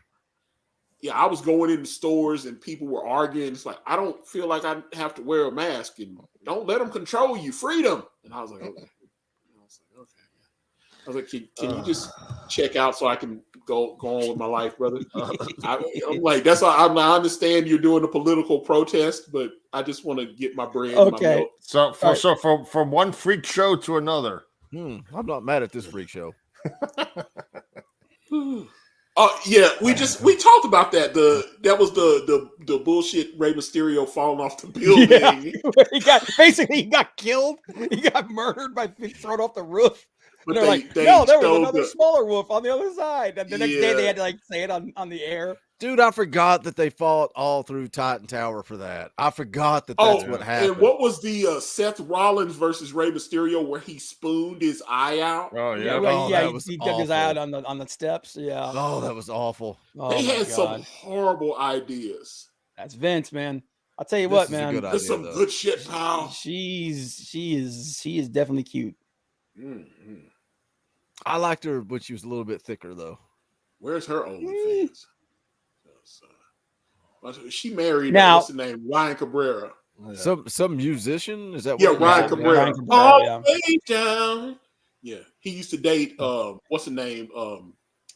The other girl's sister. Damn, she used to be married to Nick Lachey. And the Simpsons. Yeah. He Ryan Cabrera was in a relationship with what's the sister? Oh, okay, Ashley Simpson, was it? Yeah, Ashley. Yeah. And then I guess she dumped him. And then, dude, how much fun is she with trunks on instead of long tights? Hey, she's open for business, brother. I mean that in a good Christian way. Well, it's like I was just gonna say, how do you guys think they've handled Bianca? I think they did a good job with her. Well, moving her to trunks instead of long tights was the first good move. I can say that because I'm on your channel, not mine. Well, here's the thing. That's why I'm saying everybody craps on the Divas era, but a lot of those women that wrestled in the Divas era, they made a ton of money. They made bank. They were selling merch. I was like, yeah, they were doing pillow matches and dumb stuff like that. But oh, dude, you remember the friggin' lingerie matches? And yeah. But horny guys like myself wouldn't. I wouldn't get up and go take a piss when I'd see the puppies. You know, I was watching that stuff. Oh man, I mean that started. I mean, Sunny wasn't ever a diva, but that's when Sunny, and then they went from Sunny to Sable, and then they just started that whole diva stuff, and it was like, yeah. Dude, Sunny was like what the top downloaded search? Yeah, on AOL. Yeah. Remember when AOL was still a thing? I mean, God. it still exists as a company, but I don't think do they still sell internet? I don't even know if they still does AOL Instant Messenger still exist. The AOL IM was the wrestling business when I broke in. Like you talk to promoters, you talk to other wrestlers on AOL Instant Messenger. Like that's how you network. Yeah, I used to do business on either Yahoo Messenger or on AOL's Messenger. I would do business on either because all my profiles I had to link my AOL and my Yahoo in there, and people would hit me up. Yeah, man, that was good stuff. I gotta be honest. I got bored with Bianca twirling her hair like a year ago. I gotta be honest about that. But what about when she changed gear? Get a little interested again. I'm over it, bro. I want that sister to win, though. I hate that I'm talking. I hate because I know the history of black wrestlers in the business, but I gotta be honest when I see shit and it's boring and it's not holding my attention. That's why I was like, I love Keith Lee, and then I didn't love Keith Lee. You know, I was like, and then Bobby Lashley was good, and then Bobby Lashley was mid, then Bobby Lashley was really bad. Then he went away. He came back and he was good again. And I was like, okay. It's that kind of Kofi when he first came in with the Jamaican accent. Oh, yeah, man. But that was a Vince thing, right? Yeah, and then it's like, and then, so I was like, I love Kofi. And then, I was always, especially when Kofi was young and in his prime, he was so athletic and he would do the, all those nice little Hurricane Radas and all the different moves. And, I was like, man, he's really exciting. I remember when R-Truth was K-Quick and I loved, he come out and he doing the rapping and now he's still doing the rapping. Got little Jimmy with him. Yeah, well, little Jimmy is probably confused about his sexual identity. Little Jimmy would like you to refer to him as they and them. And what's up? What do you think about your Big E Langston? I love. Okay, Big E. It's gonna. Oh man, I hope I was like, I'm glad I'm not famous because I know people would take these clips and they would just chop it up and like I'm just shitting. It's only us watching, nobody else. Yeah, well, I know nobody's watching because you said 10 people and I probably less than that now, but I might as well be on a Zoom call, Antonio. That's what I was saying. Yeah, I can pull my penis up. Well, was that guy from CNN? He was on the Zoom call and he thought he was off the air and he pulled. Oh, and he got, and I was like, he got to keep his job. He got to keep his job. He pulled his. I was like, he was like, oh, the call's over. I'm gonna pull my penis out now. And it was still live. And they were like, oh my God. And yeah, the wrestling council is back. Yeah, and I was like, this. And that happened, folks. You can get. That's the guy that wrote the O.J. Simpson book. I can't really pull this. Yeah, pulled it. Yeah, he had to take. He couldn't just go to the restroom. He's like, yeah, that Zoom call's over. Let me just flip it on out. Yeah, and so that's. I mean, Big E is. That's how I see. I mean, but Big E is. He's got the size. He kind of does. He's so over animated with the, and all the big faces. But it works for the New Day for what they're doing. But that's why when they separated him, when they was like, okay, we're gonna push you as a solo star, I was like, dude, all that Bucky Eyes and Coon stuff that works with the group, and don't work on solo. Bootios, all it, all this, the fun. That's why I was like, once you commit to the New Day, and I understand that after a while you start seeing the merch drop and it's not getting and it's just same with the Generation X. Everybody's like, oh, DX, and then it was like, oh, DX. So you have to break them up for a little while and then come up with a storyline and make them hot again. I understand that, but that's what happened. You got New Day fatigue, and so they were like, we think Big E's the guy. We're going to push him. There were rumors that they were going to try to do something with Xavier before that sex tape with Paige came out, the threesome and everything. Remember that? That's still on Pornhub. Yeah, I'm just saying that was. I mean, yeah, when you, it's that was definitely when I saw her finish her on the title belt. That was a beautiful thing. Yeah. Okay. But no, I'm just saying Big E, a lot of the stuff with Big E works when he's with the other two guys. That's my opinion on it. Yeah. Big E works with Xavier and Kofi. Kofi had been and Kofi is so associated with the New Day that his solo stuff doesn't work anymore either. Nope. It's the three of them, because like they've tried to set it up where Xavier could do some stuff on it, because he does all his stuff makes me think of the New Day, even when he's doing the video game stuff. Yeah, it's up, down, down thing. Yeah, so that was yeah. It just, that's what I'm saying. All three of those guys are connected. So when you go, okay, it's time for Big E to because he won the championship and I was happy for him because, again, I keep going back. I know I'm almost 50 years old. I've been watching wrestling since I was like 5. You know what I'm saying? My mom knew who Ric Flair was and Dusty Rhodes. Nice. You understand? So I saw, especially I used to watch Jerry Lawler, Memphis Wrestling, and the way black wrestlers were treated, like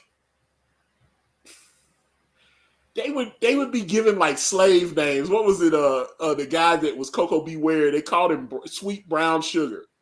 That was his. He wrestled as Sweet Brown Sugar, and when black wrestlers would, and Big E with all the, he kind of reminds me of that throwback to how I used to see black wrestlers like 40 years ago.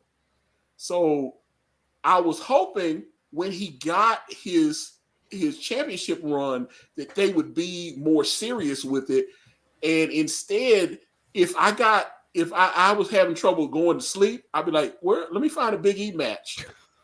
And that would be, and like I said, shout out. I would be happy I would shake that brother's hand. I want you to win, brother, but your shit is boring. You put me to sleep, bro. I'm just, with your stuff with the New Day is entertaining. The three of them together work. Mm-hmm. I used to like Kofi as a solo. I don't like Kofi. I don't like any of the New Day guys without the other two guys. I'm just being honest. They work as a trio. Yeah, well, they've really, I mean, that like for the last 5 years or so, that's all they've done is worked as a trio. And I think, but now I mean, that's what we were talking about when they decided that they, what was it? Kofi got hurt, and they were like, okay, well, we want to focus on Big E as a solo. And he even talked about Vince came to him and said, hey, we're gonna give you a run at the championship. And it just was. I can't think of which run was worse, Kofi's or Big E's. I think Kofi's was worse. Big E's was definitely boring. Yeah.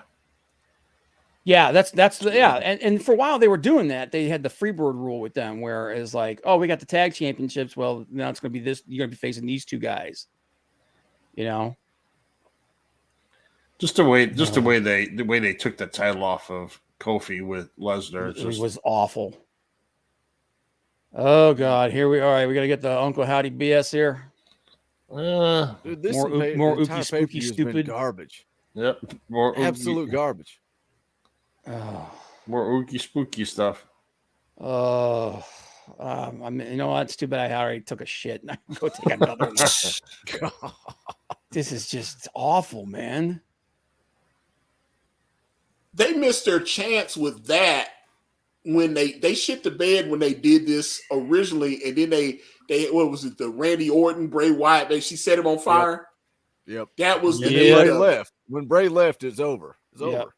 Yeah, so you can't get the magic back, baby. You can't put that genie back in the bottle. It's a dub. That shit's done,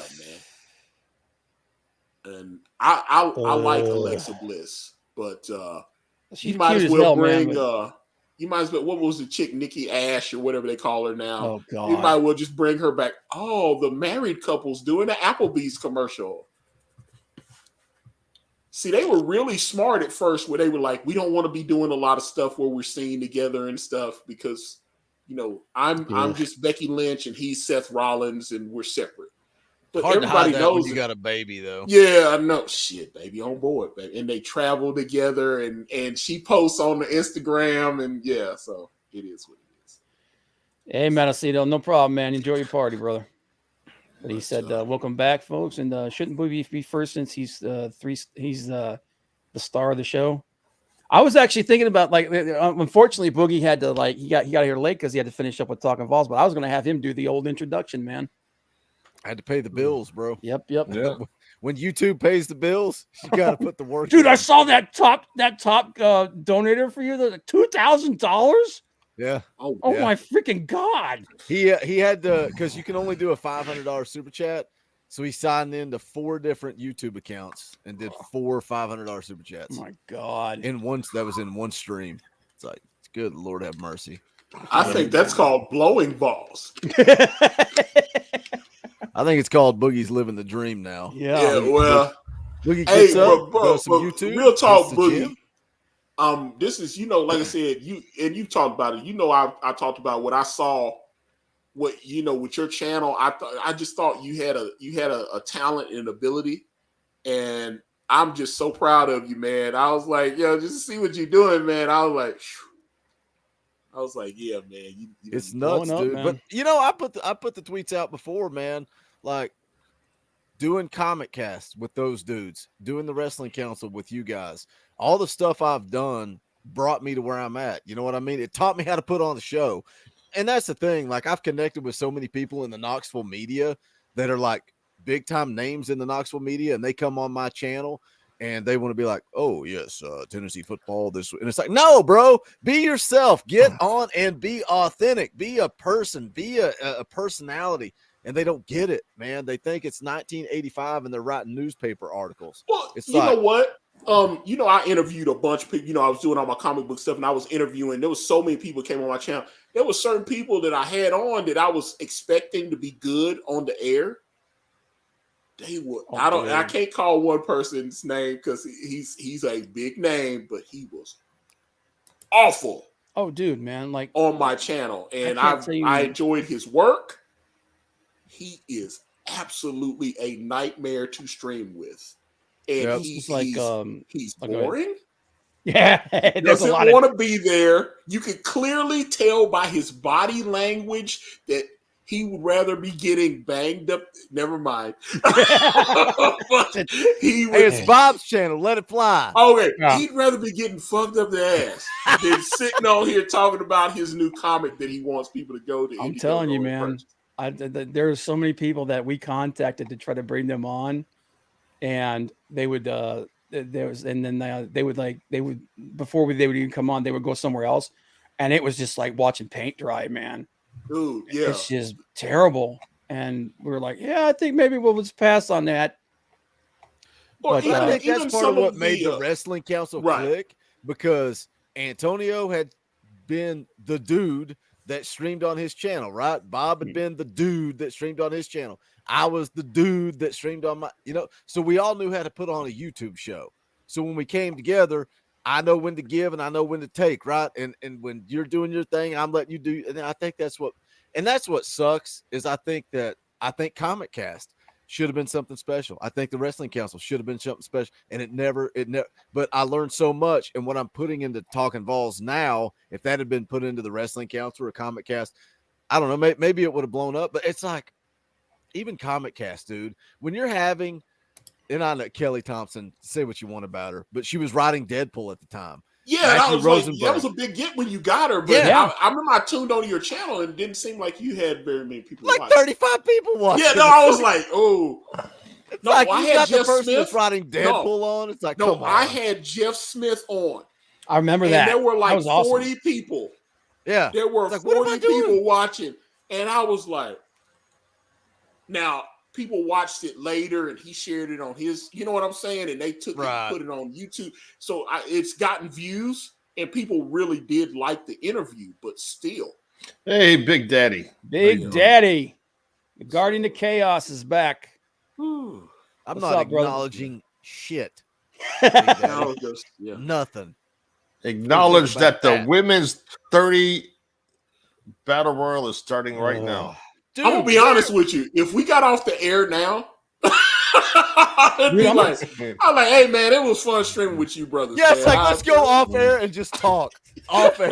I'm telling you, man, this has been bad. Yeah, because I was like, yeah. Where are all the wrestling What did they do to council Rhea? OGs? Like, where is Cole? Where is, like, I don't know. I think I saw Hicks Villain in the chat. Where Hicks is Villain's Courtney? Where is Courtney's dealing with her dad right now. Her dad's sick. where is what's the other? Fantasia. Yes. Yeah. Where are all these people? Bob.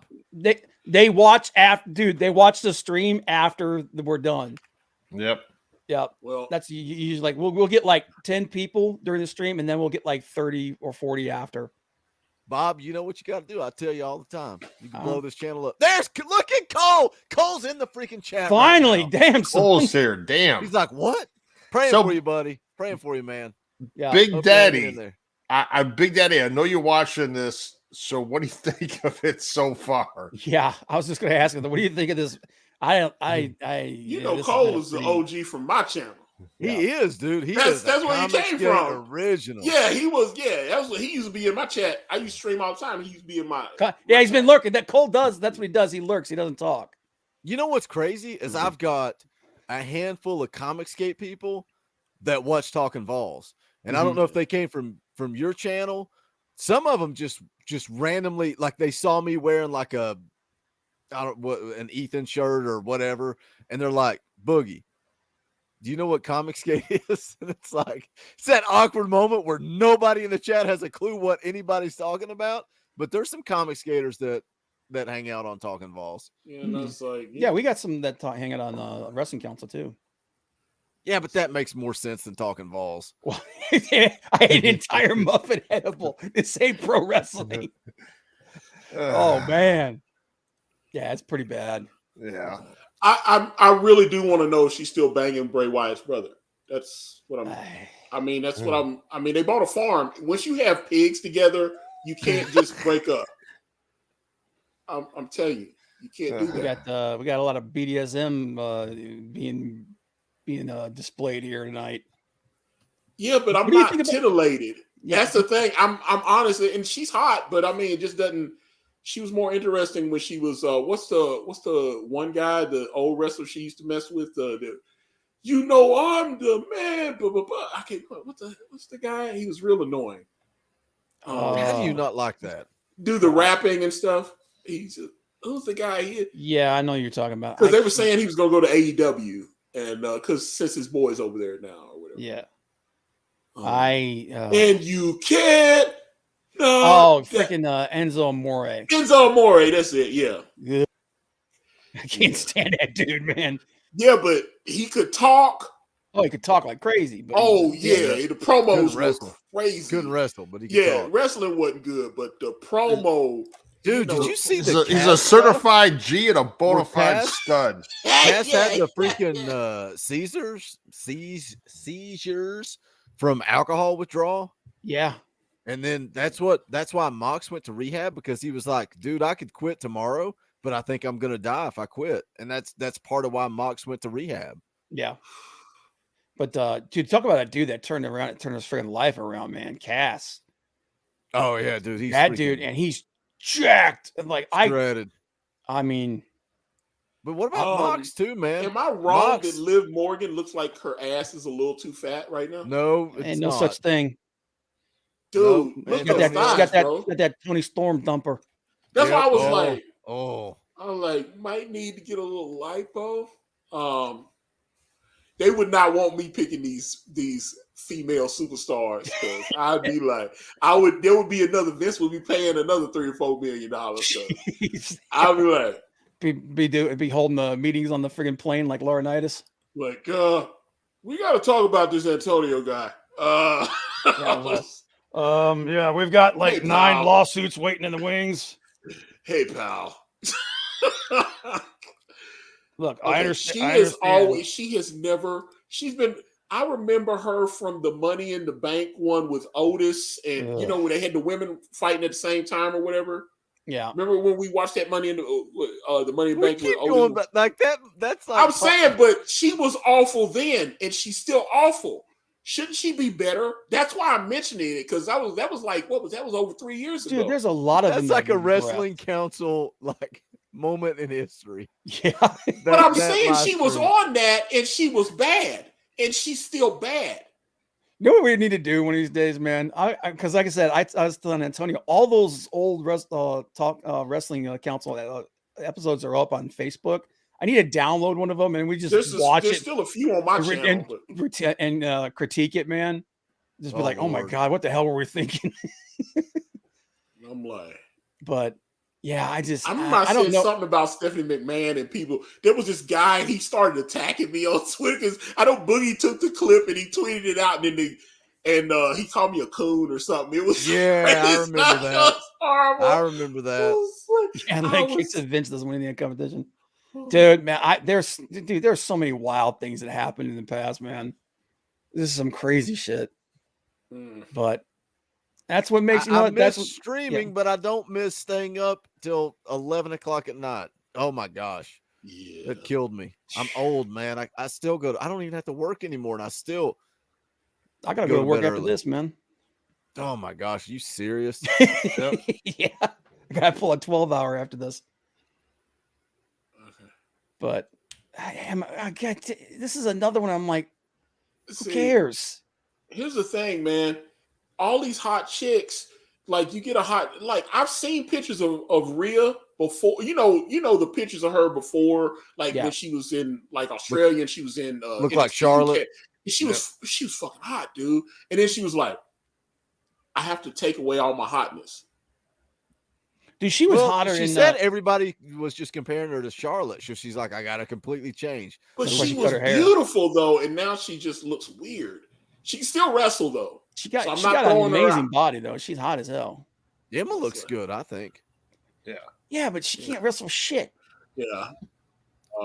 I'm not feeling this at all, brothers. I got to be honest about it. The whole pay-per-view's been awful. Yeah, the whole pay-per-view. This reminds me of Prime Wrestling Council, like, well, SmackDown's bad. What about Raw? Was bad. You know what though? When we quit, they're both still bad. Bob and Hollywood took over, And then I came on and streamed one. I think Hollywood was out of town or something. Yeah. And I was like, what are we going to talk about? And Bob was like, we're just going to talk. And I was, God, it was so much more fun to just talk. Back in the day when we did it and we tried to structure everything and like go dun, dun, dun, dun, dun, dun, dun, it's like, man, it got old saying, yeah, SmackDown sucked. This match sucked. The next match sucked. Every match sucked. It was awful. Like, gosh, it was so much fun to just get on and talk about what was good. Yeah. Well, like AEW, I was like, AEW at first was exciting because we were talking about MJF a lot. And I was really wanting to see where that was going. But like I said, that's what, I said before you got on, Boogie. I was like, I had kind of started getting, because that was one of the things that kind of made me like not want to do the podcast anymore. Because I was like, I'm watching wrestling, but it's not good wrestling. And it was making me not like wrestling anymore. It's like doing comic cast. Yeah. When every book I read sucks, I don't want to talk about it. Yeah, I was like, I just want to talk about the good shit that I enjoyed reading when I was like 12 and 13 years old. Which is why I have all these stacks of Stan Lee comics over here that I can't wait to read. Yeah. Well, that's like the way we do the show now is like, we'll just like, if there's a topic we want to talk about, that's what we'll talk about. And then we're like, okay, what did you think of the wrestling this week? At the end of it or something like, or we just talk, talk about the shit. The sad thing is, to have a successful YouTube channel for wrestling, you got to talk about the drama that is nothing to do with what goes on in the ring. And you also have to make a lot of short form videos. Yeah, 10-minute videos about all the Punk drama. That would have you got to do that because you got to build your numbers up.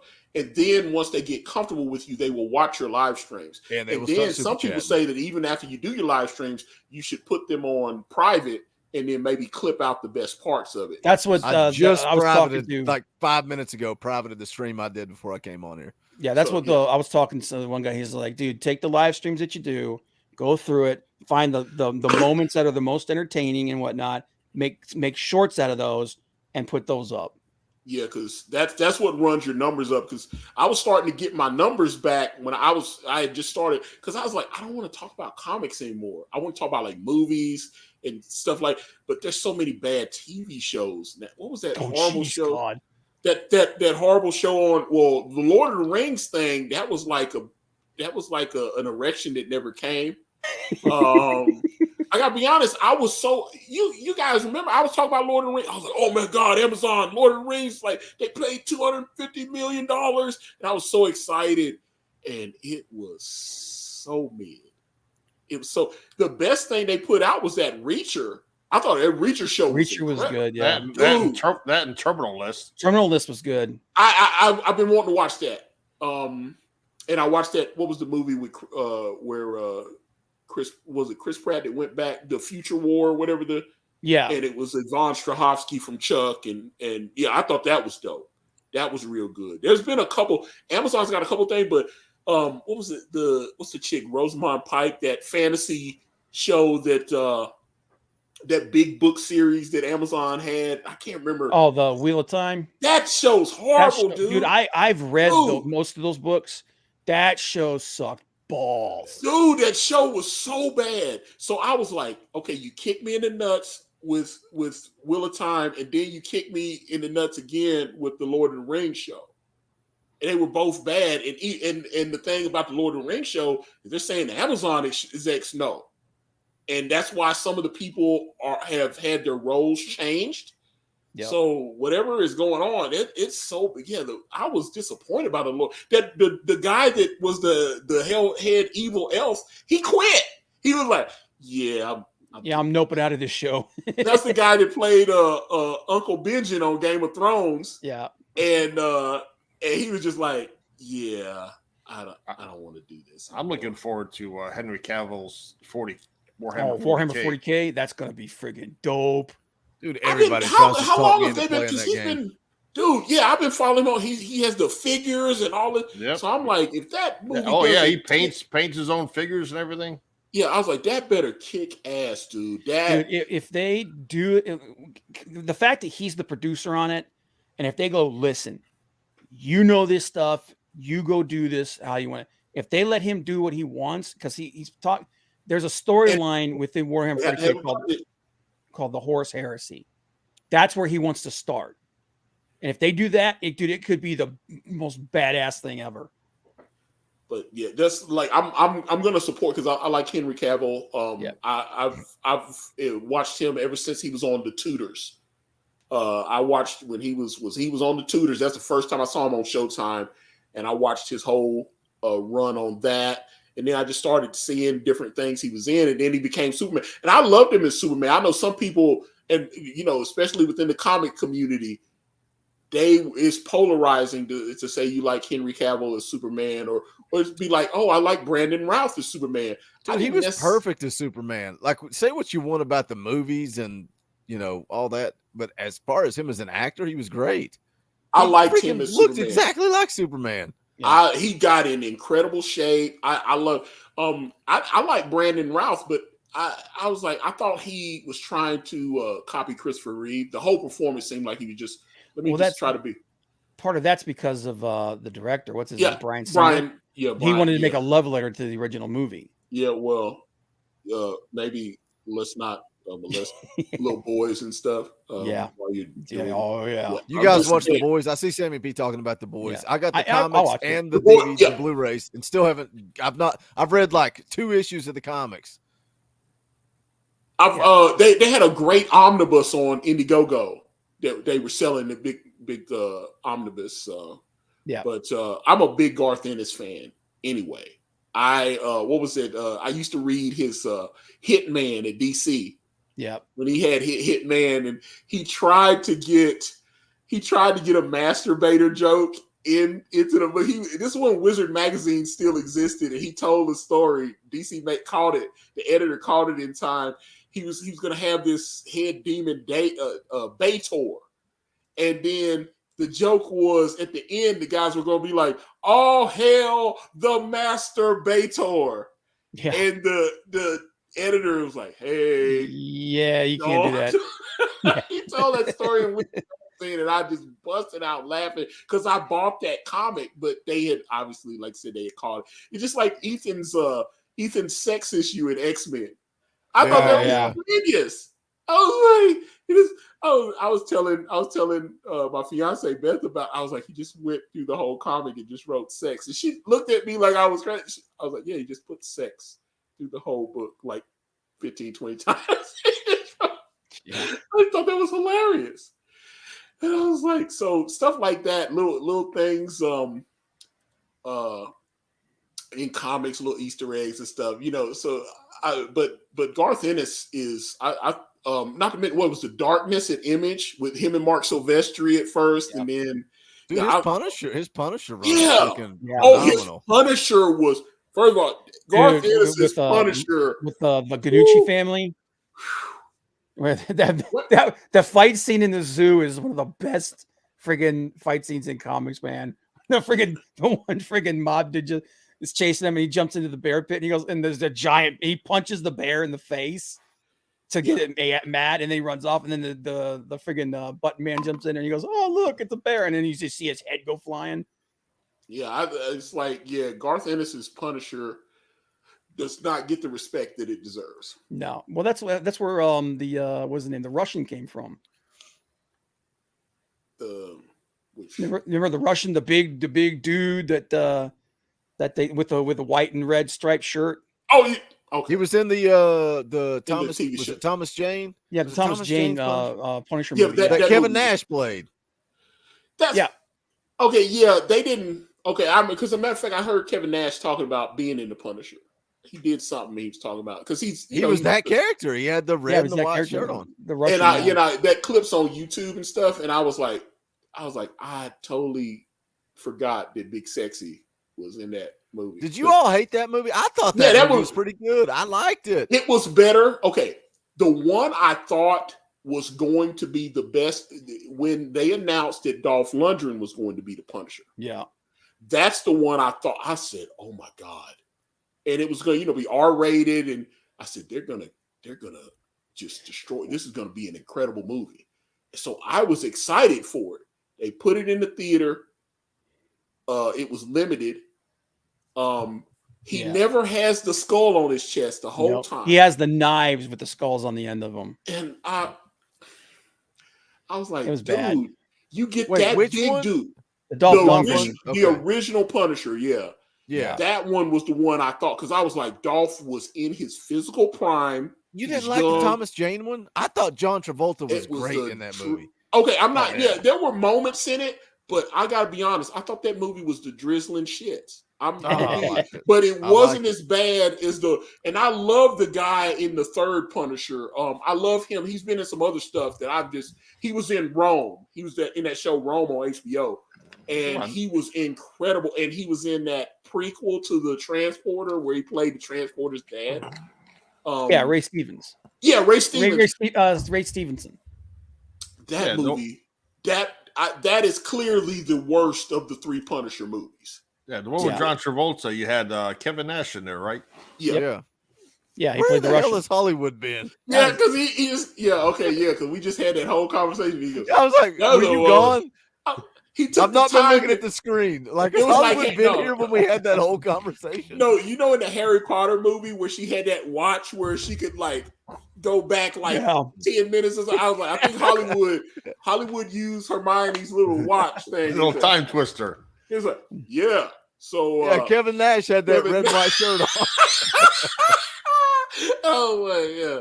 So But yeah, but yeah, that was I think even though Ray Stevens is a big dude and the whole thing, I love his work in other things. He was great on if you ever watched Dexter, he was a villain on Dexter one season. And, he was a Russian gangster, but he was gay and he didn't want he was gay and Dexter killed his lover, and so he had to get the whole thing. So I thought that was he's incredible on certain things. He was great in Dexter. That was a good season. Yeah, I enjoyed that.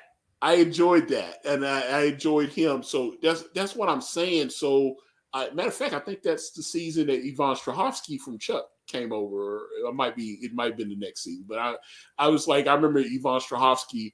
I was like, I love Chuck. Chuck's one of my favorite TV shows. And Yvonne Strahovski is, and she's on Handmaid's Tale. So it's but Ray was great on Dexter. He was great on Rome. He's been what's the Kill the Irishman? That was a fun movie. That was a good one, yeah. Yeah, so but that Punisher movie, that movie was weird. I was wanting a more ramped up, bloodier Punisher. Well, they got campy with it when with that one guy, another great actor, Dominic West. Yeah, from The Wire, which is one of my favorite shows. Got turned into Jigsaw. It's almost like he turned into the Joker.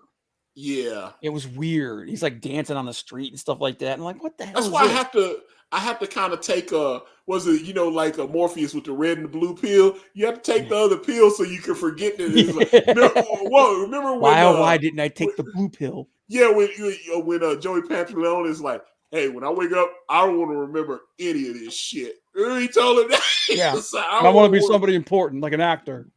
But he said, I don't want to remember any of this shit. I was like, that's how I have to look at that what was it? Punisher Warzone. Punisher Warzone, yeah. Yeah, because I mean, and Chuck Dixon, if you're friends with Chuck Dixon, which I am, I'm friends with Chuck Dixon on Facebook. If you're friends with him, he goes through all these different movies, and he reviewed that movie. He's reviewed a bunch of these movies. And sometimes he likes to watch Westerns and military movies a lot too. Mm-hmm. It seems like he has a thing about Westerns and military movies. But it makes sense. He's doing that Rambo book with and all that. Dude, I back that. I totally back that. They got me hook, line, and sinker. Did you get the Expendables book that he did too? I didn't when they first did it, but I added it to that campaign. Dude, I got the I almost forgot his name. God bless Billy. I'm sorry, brother. I love you, Billy Tucci. I bought Billy Tucci's Expendables cover on that one. So yeah. Why are we talking about comics and not? Because it's so much better than this. And there's how many people are watching? Sammy B in the chat was like, I wonder if I use the mirror if I could see the Rumble that I want to watch. Dude, we should have just got on Zoom and not even done a live stream. The four of us have not been in a room talking together in 3 years. 3 years. 3 years. It's like, dude, you just gotta have to roll with the punches. We want to talk to each other, not necessarily watch wrestling. if there had been a really entertaining wrestling program, I'd be cool with that too. But it's like I've enjoyed talking to you guys, but I got to be honest, the sports entertainment is not very entertaining. So and and Tony, we haven't talked a lot with you. What are you thinking about AEW with MJF as a champion? I was happy when MJF won. It's not quite going the way I'd hoped. I don't know what I thought was going to happen. Like I thought some magical beam was going to shoot up into the air, and all of a sudden we were going to be in a wrestling renaissance. And it just some of the shows have been good. I've enjoyed, and like I said, big MJF fan. I was hoping that maybe one day he might slide over here, but if he was in this pay-per-view, he'd be like, okay, I think I'm going to retire now. And this would kill your love for this bitch is standing here with okay. Wait. We're only at number 14. Yep. That's what I'm saying, dude. This is dragging way too long, bro. I'm totally crashing after the women's rumble. You know what? The main event. I might just call it after this. And I honestly, this has been a drag. I've also been screaming for 4.5 hours straight now. Like I said, if it weren't for sitting here talking to you guys, man, honestly, this is what this is to me. This is a trusted family friend of your parents comes over and something bad happens that you need therapy for like the next 20 years. Oh, jeez. And you know, I'm sure you saw the main event on Wednesday with Mark Briscoe and Jay Lethal. Yeah, dude, I watched it 3 times that night. Cried like a baby. No, great movie. I mean, great match. But here's my thing: they've been treating Jay Lethal like shit since he got there, and then it's weird. It seemed weird because obviously, Mark is gonna want to work with someone that him and his brother respected, and they had classic stuff at Ring of Honor. But the way AEW remember when Jay Lethal first got there, like he jobbed out like a couple times right when he first got there. And then it got worse when they put him with Sanjay Dutt.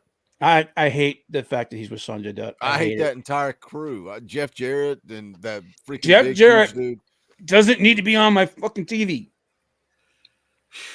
I'm sorry. I'm gonna be honest. I liked his podcast was getting interesting, but he's one of the Conrad podcasts, right? Isn't he in the or did he leave the pod? Because he was working with Conrad. Like Mick Foley is like Mick Foley, Jim Ross, Ric Flair, obviously Eric Bischoff. I love me some Becky Lynch. Something to wrestle. I forgot. Bruce Pritchard. Dude, Bruce Pritchard used to do a thing where if you bought a T-shirt, he called you. He called me and I was sitting in church and he left me a voicemail. And he's like, hey, Matt, Bruce Pritchard, just wanted to call you up and say thanks for picking up the shirt. Just wanted to say appreciate you supporting the podcast. Hope you have a great Sunday, buddy. Hate I missed you. I'm like, damn it, man. Of all Sundays to go to church, I miss brother love calling. But see, this is why I'm wearing that Matt Cardona shirt. He called me. He talked to me like 5 or 6 minutes. I was trying to get him to come on the wrestling council.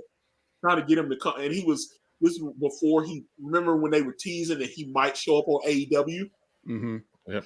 And then he said, bro, I got to be honest. He said, you seem like a nice guy. He said, I can't tell you what. He said something. He said, we got something big in the works. And he said, I'm kind of on a media stand down right now. Like he said, but maybe after everything cools, he's like, send my, to my email. He said, maybe we can do something then. And I was like, okay, well, I mean, I thought it was, and then, he ended up on AEW, and by his own admission, that didn't go the way he was hoping it was going to go. Yeah. And Cody's your bro. That's why I was sitting there. Cody was at your wedding. Cody introduced you to your wife. Well, I think from what I understand, that was one of the first times that Cody and Tony were butting heads. Ah, okay. Even that shirt, they put out a shirt, the Cody, the Cody Zack Wright or the Cody Matt Cardona shirt. It ended up like being the top selling shirt that month and all. And he was like, you know what? It's nice that people bought the shirt, but he was like, I was hoping that we were going to do something more substantial. Am I crazy for liking me some Tegan Knox too? Dude, there's a lot of he can get it. to like on this, but it's just I'm not talking about wrestling, Bob. Yeah, I know what you're saying, but like, have there been any surprise women? No. I don't think that nobody. Because what was it a couple years ago when they had Mickey James hardcore country and repping the friggin' Impact belt? Well, they had to. That was part of the deal. Made. Yeah, he had to. But I'm like, he had to acknowledge her. Like compared to jeez, man, even compared to last year. And I mean, they brought Molly Holly back a couple times, so I don't want to see. I love Molly, but I don't want to see Molly tonight. I got to be honest about that. Dude, I want to see something crazy. Like that's what the Rumble's supposed to be. If they didn't do it in the men's Rumble, they're not going to do it in the women's. No. Because like I said, hey, bringing Booker T out, that just didn't do it for me, man. I'm like, okay, you got Booker T, Edge, and Logan Paul. It's like give me 4 or 5 surprises and make Booker T the worst. Yeah. Of those 4 to 5. Yeah, like the list that I had, man, not one of them showed up. No, I said, like I said, it was leaking that Matt Cardona might pop up tonight, and now so that's unfortunate. I was really hoping. This is so boring. Yeah. Oh, okay. This is Oscar. And the pop, and it was just so nice to see Adam Cole back. I mean, everything he went through with his multiple concussions, and that Forbidden Door. I mean, it was. Yeah, that was like the scariest thing when we were at Forbidden Door, man. That was the scariest thing that we saw on that show was when he got hurt. I was like, "What? Did you actually attend Forbidden Door?" Oh yeah, we were in Chicago. Yeah. It was awesome too, man. Oh my god. Because I know you actually got it was one of the early AEW shows, and you actually got on with the sign with all our because I posted it. I was like, that's my face. Dude, I still got clips of that, man. But no, like we were at Forbidden Door, man, and he got clocked, and that was like that and you didn't get on the air though. You didn't did you? No. Did you see? Okay, because I was like, I need to find that. I need to see. No, it was like we were so far up that even if we were on there, you wouldn't have been able to see us. But that show was dude. That's the kind of show I want like all of us to go to one of these days because it was awesome. It was an experience. We still got to go to a show somewhere. I'm telling you, man. We'll find one that like we just. This kind of reminds me of Insane Clown Posse. The way her makeup looks. Supposedly she's changed her stuff to kind of like be kind of like a great mood, like a Muda kind of thing. Oh, okay. Well, we totally did Insane Clown Posse makeup when we did Backyard Wrestling. Did you? Yeah, 100%. I used to love them. I liked them better on WCW Nitro than I did when they were with the oddities in WWF. Dude, what about Colt Cabana's gimmick in their Juggalo Championship Wrestling? Officer Colt Cabana. They just throw trash at him the entire time he's in the ring. Beer bottles, batteries, anything. That's the thing. Is, like I said, I know Corny likes to take a shit on. Oh, hold up, dude. You saw that. That did not even connect. That was bullshit. What the? Oh, that kick? Yeah. The juice. I'm like, wow, that was bad. Someone's trying to pull a Bobby Eaton, but they're not very good at it. She used the force. Rest in peace, the GOAT. Yep. Dude, that guy was Bobby awesome. Eaton's the man. Dude, that second rope needed he would throw. How many people try to emulate that thing and could never quite do it the way he did it? Bobby Eaton's the nicest, was the nicest person on the planet too.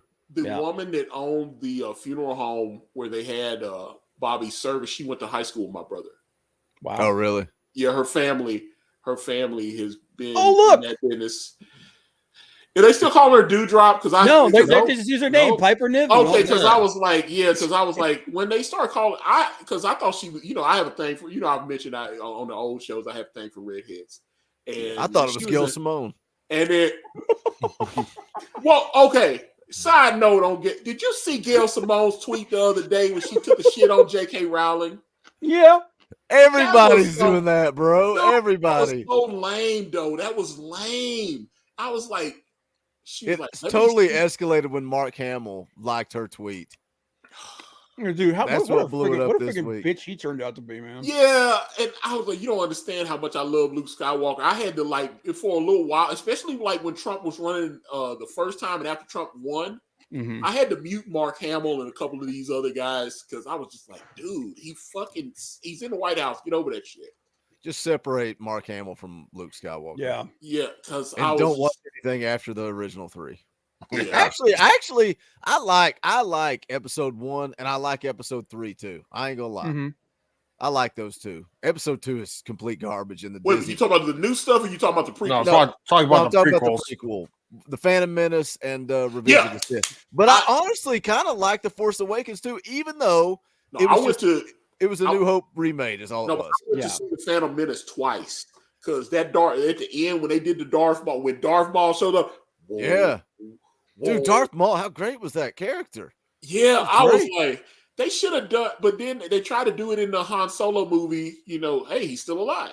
You know, so which I the mean, movie itself did not get the response. Yeah, Tamina, no one is Mina. Dude, we were at Toys R Us at midnight for those Phantom Menace toy releases. Dude, like it was such a big because I was in high school when that movie came out. You can tell the actual stuff when Lucas was still involved with Star Wars, especially like it has even if you think it's hokey or whatever, you can tell it has his sensibility in it. And then the new stuff is like what like a fanboy would make a fan film. Yeah. It was like, okay, but he had a budget. And Rian Johnson even admits that, I don't care so much about. I wasn't like an over crazed stuff because J.J. Abrams, by his own admission, was a huge Star Wars fan, and Ryan is like, I don't really care about the fans are very passionate and stuff. And I'm like, so why are you? I know maybe you were just like, okay, well, me having my name attached to a Star Wars movie is going to blow my cachet up quite a bit, but if you don't like it, you shouldn't. It's like what I was talking about with Kevin Smith admitted he didn't like He-Man. Yeah.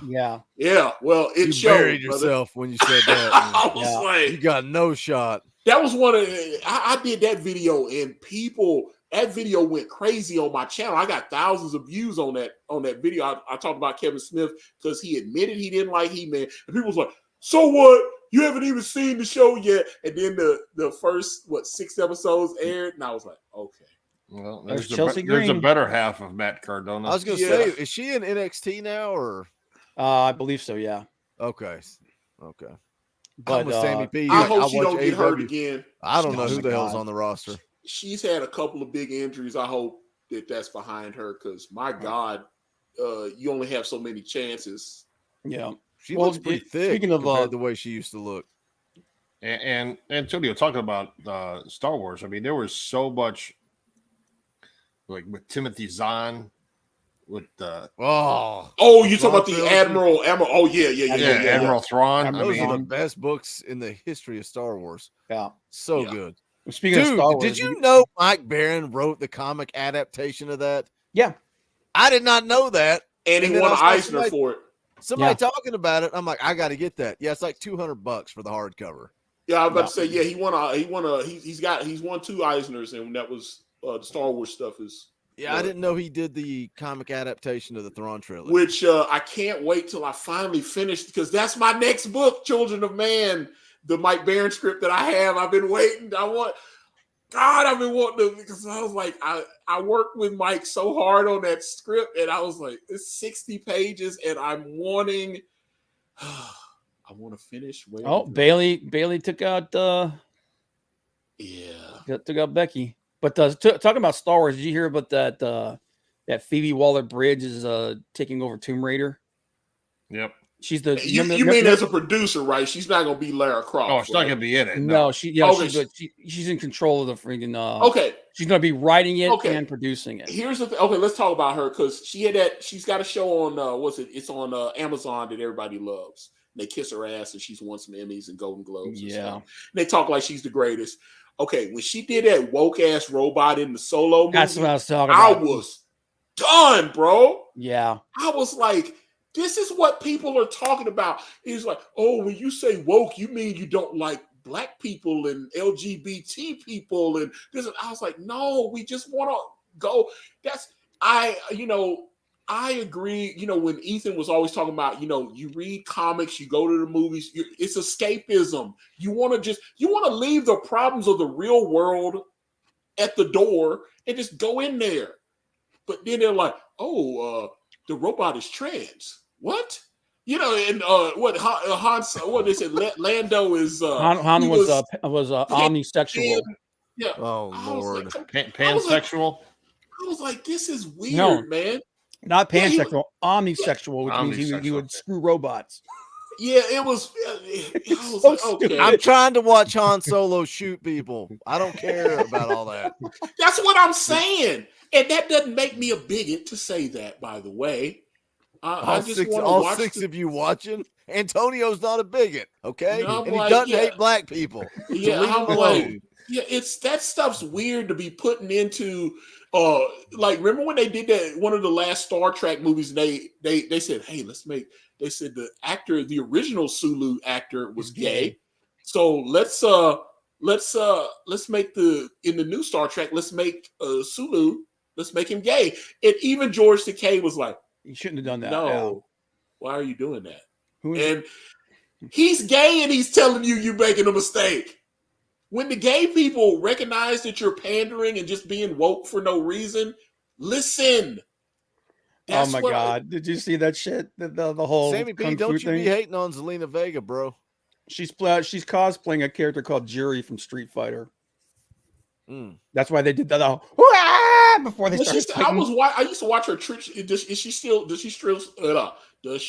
stream on Twitch?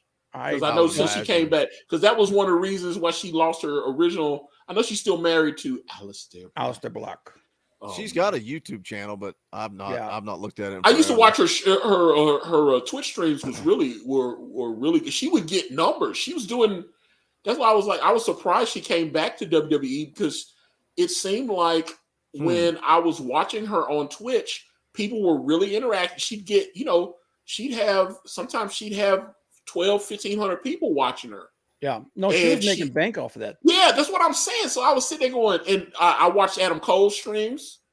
Yeah. I don't, obviously on AEW, he's allowed to have those channels, but that's why I was surprised. I don't think Vince changed his mind on, hey, I don't want our superstars on these other platforms that we cannot monetize. Yeah. Since we just saw Chelsea Green, let's revisit the story of her husband having to sign over his YouTube channel and all its content. Yeah, how many subscribers did he have too? Oh my God, he was doing numbers on that channel. Dude, then you let Xavier Woods do it. It's like, come on, dude. But they own the channel. They own that channel. Yeah. I thought he owned Up, Down, Down. But he owned it ahead of time. He owned it before they did. He must have did a Cardona. They definitely own it now. He got a good deal for it though. Yeah. So they like he gets like some of them like a big chunk of the money that comes from that channel, and he's allowed to bring on any WWE talent. That was the deal when because remember Zack Ryder was doing the Long Island IZ stuff on his channel. He was getting even John Cena blessed him on that. Cena pulled up on him, and that was one of the things he if you listen to his podcast, because he's doing a podcast where he breaks down every single episode of Long Island, because there was 100 episodes of Long Island IZ. So he's doing 100 podcasts episodes to talk about each individual episode.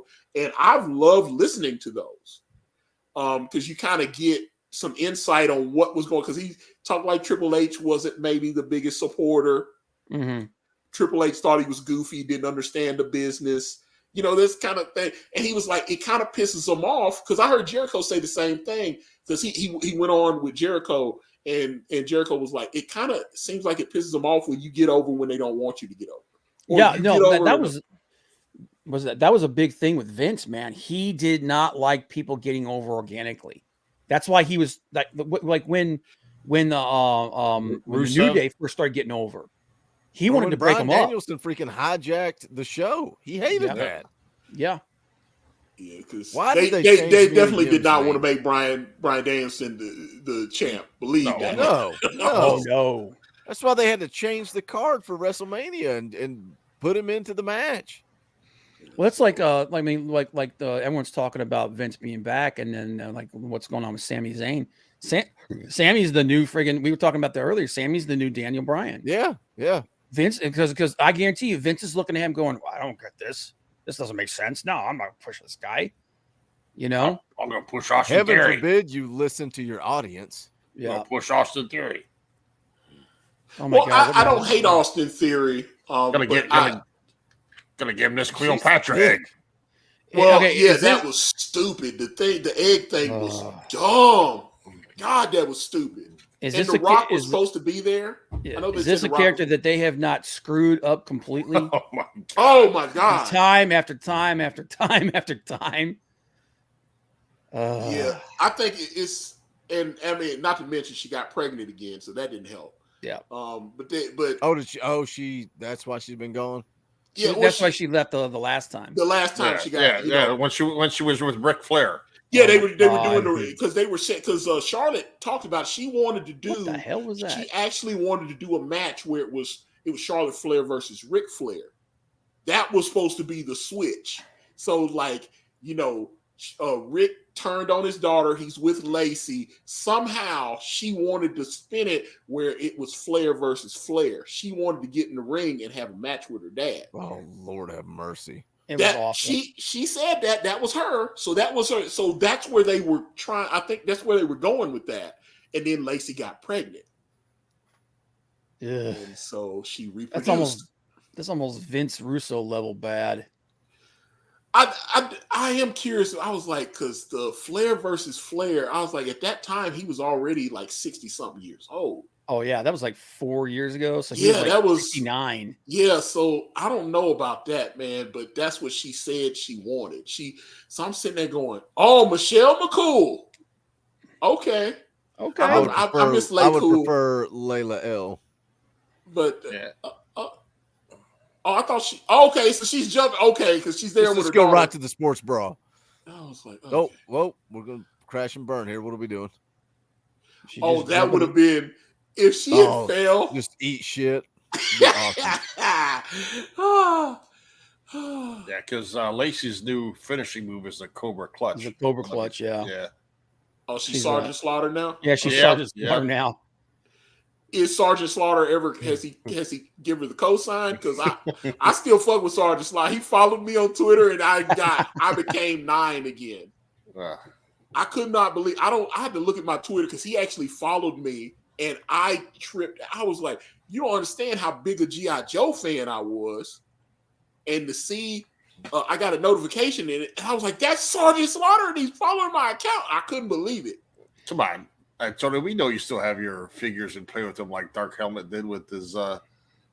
No, that's the thing. I was telling my fiance. I'm over here taking over the world earlier with Dr. Doom. What are you talking about? I was showing her the prices. I went on eBay and I looked up some of the stuff that I used to have, like the original Crimson Guard twin pack figure. Somebody was selling that thing for like $1,700 in the box. I had the original Zartan with the rider and the mask and all that, and that was going for like $1,300. Serpentor with his chariot, I had that, and that was going for like $1,500. Talking about the Crimson Guard, Tomas and Zaymont. Yeah, the Crimson, Tomas and Zaymont. I had them, and it had a little mirror thing in the middle, and I had it, and of course I was a dumb kid, so I opened it and played with it. But of course. But to see how much that stuff is worth still. I would love to have my G.I. Joes and Transformers back in the box. Oh, dude, I had so many. Box, yeah. I'm showing her the Transformers because that's one thing that tripped me out because like Beth doesn't like comics, but she loves Transformers. Dude, when I And- was in high school, we were at a comic convention, and they had an Optimus Prime in the box for $100. And I was like 17 years old. I was like, dude, I can't spend $100. How much is that probably worth now? And that was 25 years ago. oh, my I wonder Yeah. what an Optimus Prime Generation 1 in the box is worth. Dude, now. I wish I still had all my Star Wars stuff in the box. dude, Oh I my had God, all man. that. I had what was the Star Wars. I had a bunch of Masters of the Universe stuff, including, remember that he had it was a Snake Mountain's claw machine or something. Yep. And you hit the lever in the back and it would bring the claw up, and then you dump the slime on them. And I had that. I had a couple of different Skeletors. My brother had a He-Man. I had Man at Arms. Who is And, what was the character that sprayed the shit out Oh! of his mouth? Damn, I know who you're talking And it about. had this smell to it, man. Every time you did it, it had this smell to it. It was the That was- He-Man character. It was like a lizard. Was it? It's not Merman. Oh, It's Merman. not Merman. Yeah, 'cause, Merman. yeah, it had Yeah, a- he was the water guy. matter of fact, if you hadn't seen that Toys That Made Us on Netflix, the Yeah, that's a Masters of the cool Universe- show. Yeah, they had a couple, because that's another. Yeah, me and Beth just sit around watching like Hulu and Netflix. We just finished watching the Gilded Age because I didn't know we both like Downton Abbey, and the guy from Downton Abbey created the Gilded Age on HBO, so I had already seen it, and me and her sat there and watched the entire season. And she looked at me and she was like, "Thank you for telling me about the show. This was incredible." We're just finding stuff to enjoy together. But I had told her, because it's rare to find a woman. I thought she liked Thundercats. I was like, "Hey, you watch Thundercats?" She's like, "No, I never got into Thundercats." But she said G.I. Joe was. She didn't watch G.I. Joe. She liked Transformers and a couple other things that I liked when I was a little boy. But Transformers, she said that was one of her favorite shows as a little girl. And so you go back and rewatched it though. It's hard to watch. The movies, I love the movie. The animated movie is The fantastic. TV show is hard to rewatch. It is pretty hard to watch. I mean, Antonio, you know you had a G.I. Joe fan when somebody who had the USS flag. Oh man. Oh, have you seen those on eBay? No, dude. There's a couple of people that have sold the flag on eBay, and they're all going. Some of them aren't even complete, and they're going for $2,500, $3,000, stuff like that. Dude, there was a guy. He was called the Toy Hunter. He had a TV show called The Toy Hunter, and he found a guy that had a complete U.S. flag in the box. And he wanted that the Millennium Falcon in the box. I've noticed get crazy price. I've seen the Millennium Falcon in the box is like $10,000, dude. Good Lord. He sold that USS flag for $25,000. $25,000? $25,000 in the box. I was seeing people in the box. I can see, because it's hard to get it because like I said, I've seen people sell the USS flag, and like I said, they're not complete, and they're going for $2,500 and up. Yeah. And that's why I was saying, when I saw that Tomax, the guy had the Tomax and Zaymok in the package still. It still had the Toys R Us label on it. Wow. It was like $5 or $6.99 at Toys R Us. So you could tell it was authentic. And I was like, wow. I mean, the little package was a little nicked up, but I mean, that thing came out in like 86 or something. So have you ever watched Ethan Page's Toy Hunt blog? So good. Dude, they find some cool shit, man. I watch Matt Cardona. You know, he always collects wrestling figures. That's where he's his major wrestling figure podcast and stuff. Mm-hmm. I don't enjoy that podcast as much as the one where he talks about the Long Island IC. Dude, you got to watch Ethan Page's YouTube channel, The Toy Hunts. It's good. So good. He's into Marvel toys. And that's the kind of, because I was wanting him to expand all Matt Cardona's hunts are for wrestling toys. Yeah, no, that's all. It's all good. The old the WWF slammers and all that. And some of that I remember, those big pillows with the Ultimate Warrior and Hulk Hogan and Andre was it the Slam Buddies or whatever? Yeah, all that. He found that old WWF ring thing that's hard to find in box. He was like, I guarantee you, if someone went in his house and decided to do something crazy and back the U-Haul up and take all them toys, you talking got to be 100,000. Oh, okay. I'm done, dude. Dude, we got one more person, and there's been nothing exciting about this entire. So she's not a superhero anymore. I remember that. That's when I started. What was that? She was in this society, which they first brought out. They fired the one guy that was in that group. The guy who's in charge of Violent by Design now. Yeah, and I'm like, and her husband was in that group too. Did he get fired? Yeah. They let him go early. Yeah, man. Yeah, they let her stay. Yeah, but, I mean, at least she didn't divorce him. At least they're still married. So I was like, Rhea's still in there, man. So I think you're not going to WrestleMania. You will never be the women's champion again. It's over for you. Yeah. And I was like, I was surprised when Vince let her wear, but that was like a joke because she was a superhero. I guess because she did everything. Almost a superhero. Yeah. Excuse me. By the way, a sealed Optimus Prime goes for $1,800. Woo! Open Generation 1. Generation 1 for open. It goes for $200 to $300. This box though was not in very good shape, but still, it was sealed in the box. Yeah, that's what I was saying. That Tomax and Zaymont, it was Nick to look, because by his own admission, he said yes, the packaging isn't. It had the little edges were all ruffled and everything. But I was like, dude, that thing's it's like 30-something years old. Oh, Jesus. What a waste. Oh, okay. God. Who's she gonna injure now? Oh, I ain't gonna lie though. I always wanted Naya to smother me with them Tig-O bitties. I ain't gonna lie, bro.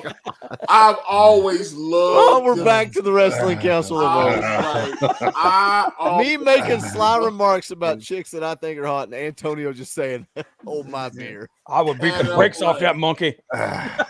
Well, I remember that clip that got me in hot water. I was talking about Stephanie McMahon. I said something about her, and you tweeted it. And I was like, I always told you, because you was like, hey, do you care if I put this out or whatever? And I was like, if anything I say on the air, I stand on it, man. Go on, put that shit out. And you couldn't put it. And I thought it was a great clip. I was laughing my ass off watching. I couldn't. Half the time, we never had a script or a rehearsal. We all it was all 3-4 guys just sitting there talking shit. Yeah, we were just okay. Yeah, Hey, Boogie. Everybody just needs to throw her out. Hey, Boogie, check this out. It's sexual, baby. Brice. And I want to give it all to you. Yeah, right on. I'm right here for you. Dude, when I was still on Talking Balls, I was like telling people, hey, come check it out, come watch blah blah blah. And then I pulled it up to Stream Snipe, and as soon as the screen came up, that's what was playing. They're all like, what the hell? Damn, Raquel Gonzalez is Dude, I love me some Raquel Gonzalez. Nia Jax's got all the forehead. Jeez. Borrow some of that. This pay-per-view is beyond mid, man. It's not. Yeah. I'm disappointed. I was really hoping. The Rumble's usually fun, man. Yeah. This was the fact that they put the men's Rumble on first. Yeah, that should have been. That should have been like that should have been a warning sign right there. No, like in Gremlins where he said, "Never feed them after midnight." Yeah. Them putting the men's Rumble on first, that should have been an omen right there. Stripes about to come, and they're about to get water all over them, and I was like, the Gremlins are coming, brother. And oh my gosh, she about killed Nia Jax. Yep. Nia Jax just about kills everybody else. He's gonna be like, no, see, that's what I was about to say. I was like, what would be badass is if you remember when Hulk Hogan slammed Andre the Giant, he said he tore his lats. Yeah. I was like, if Nia, if she had done it, and then all of a sudden you find out like the next day, during that move, she like tore her quad or something. He's like, and she's been injured a few times in the last few years, so it's been like, because didn't you think? Remember when Rhea was on NXT? Yeah. Didn't we think she was about to be the new Becky Lynch, the new Charlotte? Oh yeah, and Um, because she's the one. Remember, Baszler had like a year-long run as a champ, yeah, and they boy, they tailor made her to win. Dude, They, when they they could have made put her money with, Shayna Baszler. They could have made money with her, and they they screwed botched that. that They up. could have made her Brock Lesnar, and they screwed it up. Yep. I But was they so killed Rhea huge on Ripley Shayna when they- Baszler when they brought her up. I was like, oh my God, they did it. Remember they did the elimination change. We were Oh, yeah. watching. We watched the Yeah, women's we watched elimination. Yeah, And she- I was, It was they bad. just shit the bed with all Yep. that, man. And But- I think, but Vince was like, I think Vince was, they were saying Vince was like, well, she's not we want an attractive, they want her to be a hot chick. And that's not her. You don't get a chick like Shayna Baszler who's a legitimate fighter and be like, maybe we can get you a makeover. Misha Tate's are few and far between. Yeah, that's what I mean, a woman like Ronda Rousey that, although Ronda, I got to be honest, Ronda isn't as sexy as she used to be to me. I used to think Ronda, when she was in UFC, and I was like, she'd pose, she'd be a Sports Illustrated pose. She did that Sports Illustrated nude issue where she was jacked, man. Back then. Yeah, and I'm talking before she had the baby. Now she's Right. got the baby. And I'm just like, I still like Rhonda. She's got her Facebook channel doing the video games and stuff. And she's got the Browse the Acres stuff on Instagram and YouTube. I'll watch that, but I don't want to watch. She's terrible as a wrestler. I don't want to watch her as a wrestler. I got to be honest about that. Is she even here tonight? Nope. Okay. I was like, 'cause I haven't seen her. Nope. She And I might was be like, done. She actually might be done. I think that's okay because, like I said, I enjoy watching her play video games, and I like watching her walk around with her pigs and her chickens and all that stuff. So, Thank God Sonya Deville's gone. Yeah. I thought that was something that, because what was a couple years ago, her and Mandy were talking about. They were wanting to do. They went to Vince and they wanted to do a lesbian storyline, and Vince wasn't cool with it. Yeah, and then they turned around and had her do it with friggin' Lana. It's friggin' stupid. Oh my God! But I'll tell you what, hey guys, you know what? I think after this we will just call it, man, because this has been very uneventful, and I think everybody's tired. Yeah, I don't want to fall asleep on air. This is terrible. Wait a minute, you remember? I wish you see, Bob. I wish you had Boogie's clip of me falling asleep during that. I tried to go, dude. I was trying to find it too. That got clipped too, I think. Yeah, because I used it in a TNA. Remember when I was covering Impact? That's when I used that clip for Impact. Yep. And I when I was doing the New Japan report. And, I was out cold too. What was that? Was it a pay-per-view that you fell asleep on? Yeah, it was the one that remember Mike Tyson fell asleep. They paid the chair. Yep. They had paid Mike all that money. They were in Vegas. They were in the All In or whatever. And we were watching it, and I was laying on the bed. Now I have sleep apnea. I will say that. And I was God, it was so funny. I forgot about funny, that. dude. I tried to, like I said, all those are still on Facebook. I tried to find it because I was going to bring that in here. It's like because I knew that there was going to be at some point in this show that it was going to be dragging. I was going to just play that clip. Dude, I was because I was like, Bob, I was like, Boogie had that clip and I would die. He ran it a couple times and I was dying, dude. I was snoring. Oh my The God. first time you played that, oh my God, man. Like, the freaking died laughing. Oh, I was trying to drink, so I was dying. I was crying. Laughing. It was so funny. I wonder if I pull up my StreamYard.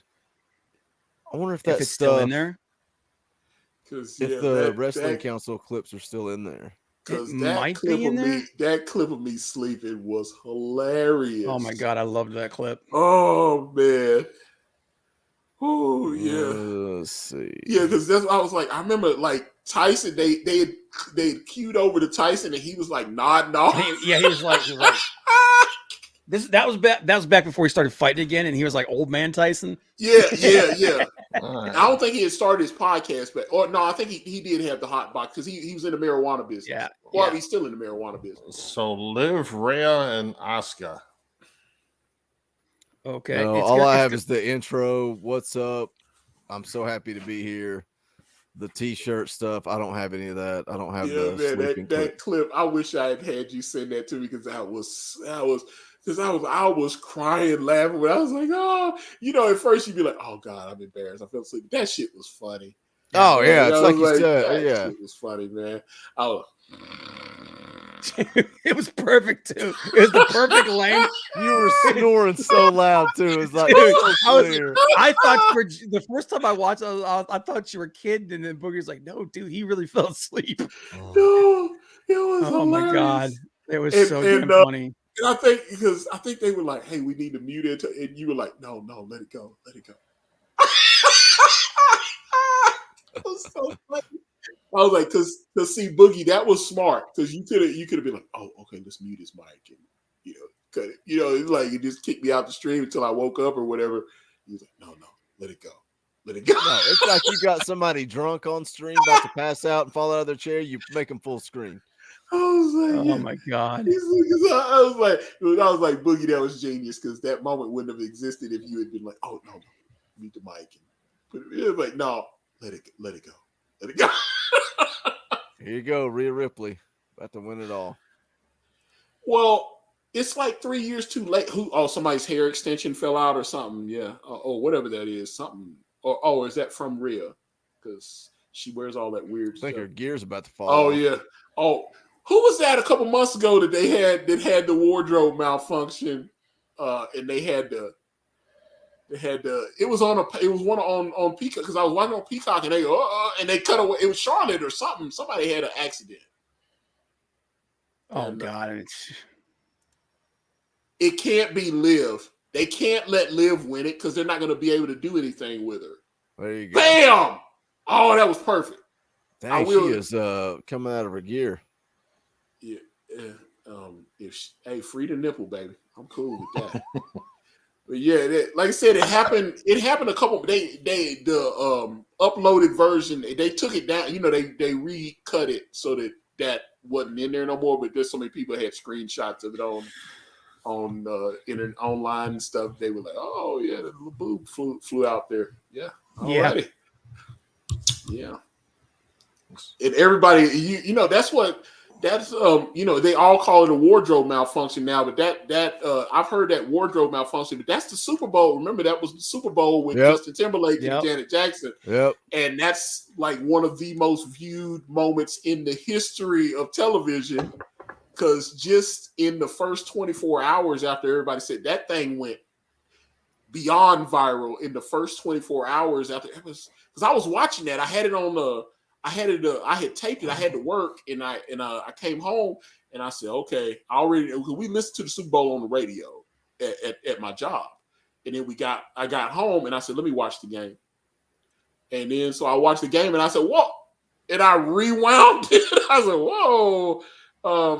She exposed the nipple there a little bit there. Why are we using CGI fireworks? Good Lord have mercy. This is because it's WWE, man. I will say that them having so much money now has contributed to some of the excess that we see. It's too much CGI stuff. I think they've with them, what they recorded their first $1 billion+ year last year. That was the thing. They did WWE did over $1 billion in business last year. Oh yeah, dude, that freaking company is almost a license to print money. Yeah. Well, that's the thing. Now, Jim Cornette said some interesting things on his podcast where he's like, okay, you're charging NBC Universal $125 million a year to have X amount of exclusivity.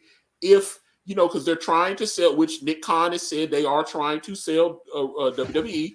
So all of a sudden, you don't have that much, because I know Fox is paying like $100-something million, and Fox and NBC Universal are both paying large amounts of streaming rights fees. So when you go private or someone buys the company for real, which I think it would work for NBC Universal, especially with Peacock already partnering with them. I think they already have that WWE content. I think this is where it would belong. If you're going to sell it to a big major company, I think NBC Universal. Some people were saying, "Hey, put it on Disney," and I was like, Could you imagine if they had to move all that content over to Disney Plus? Oh my God, it'd be forever. It would. I like Disney. It was so funny because me and Beth both have Disney Plus subscriptions. So I was like, oh, damn, we're moving in together. So one of us is going to save some money. Yeah, well, yeah, so we both because she's got the Netflix. We both got Amazon Prime. So there's a lot of things that are going to get cut down since we're getting married. So a lot of that because we both have a lot of the same stuff. Yeah. So. Who do you think he's going to sell it to? Actually, but guys, you know what? Like I said, I'm going to go ahead and end it here because, like I said, I got to get ready for work.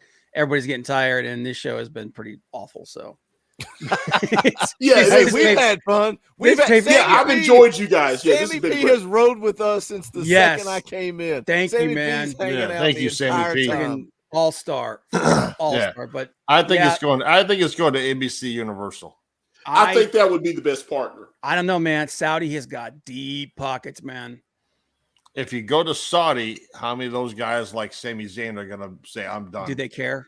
Because, he always stays home when they go over there. Because, I was listening to somebody. There was one of the wrestling channels I was watching. They were explaining that his people and apparently the Saudis or something, they're like bad. Generational abuse and so that's some serious real thanks for hanging out with us, guys, everybody, and check us out this Tuesday 7 p.m. Eastern time, talking about everything that happened here and everything else, and also check out Antonio. Are you gonna start streaming again, man?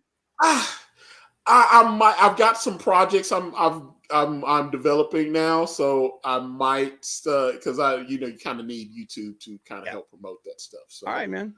Hey, and if you ever want to come on Tuesday night, man, swear to God, man, there's an open invite for everybody, for all you guys. But thanks for hanging with us, guys. Erwin, thanks for being here, man. Sammy P, like I said, all-star dude, and we see you guys next time. Yeah, man. Get the hell out of here! One last time. It's sexual, baby. Brice. And I want to give it all to you. Yeah, right on.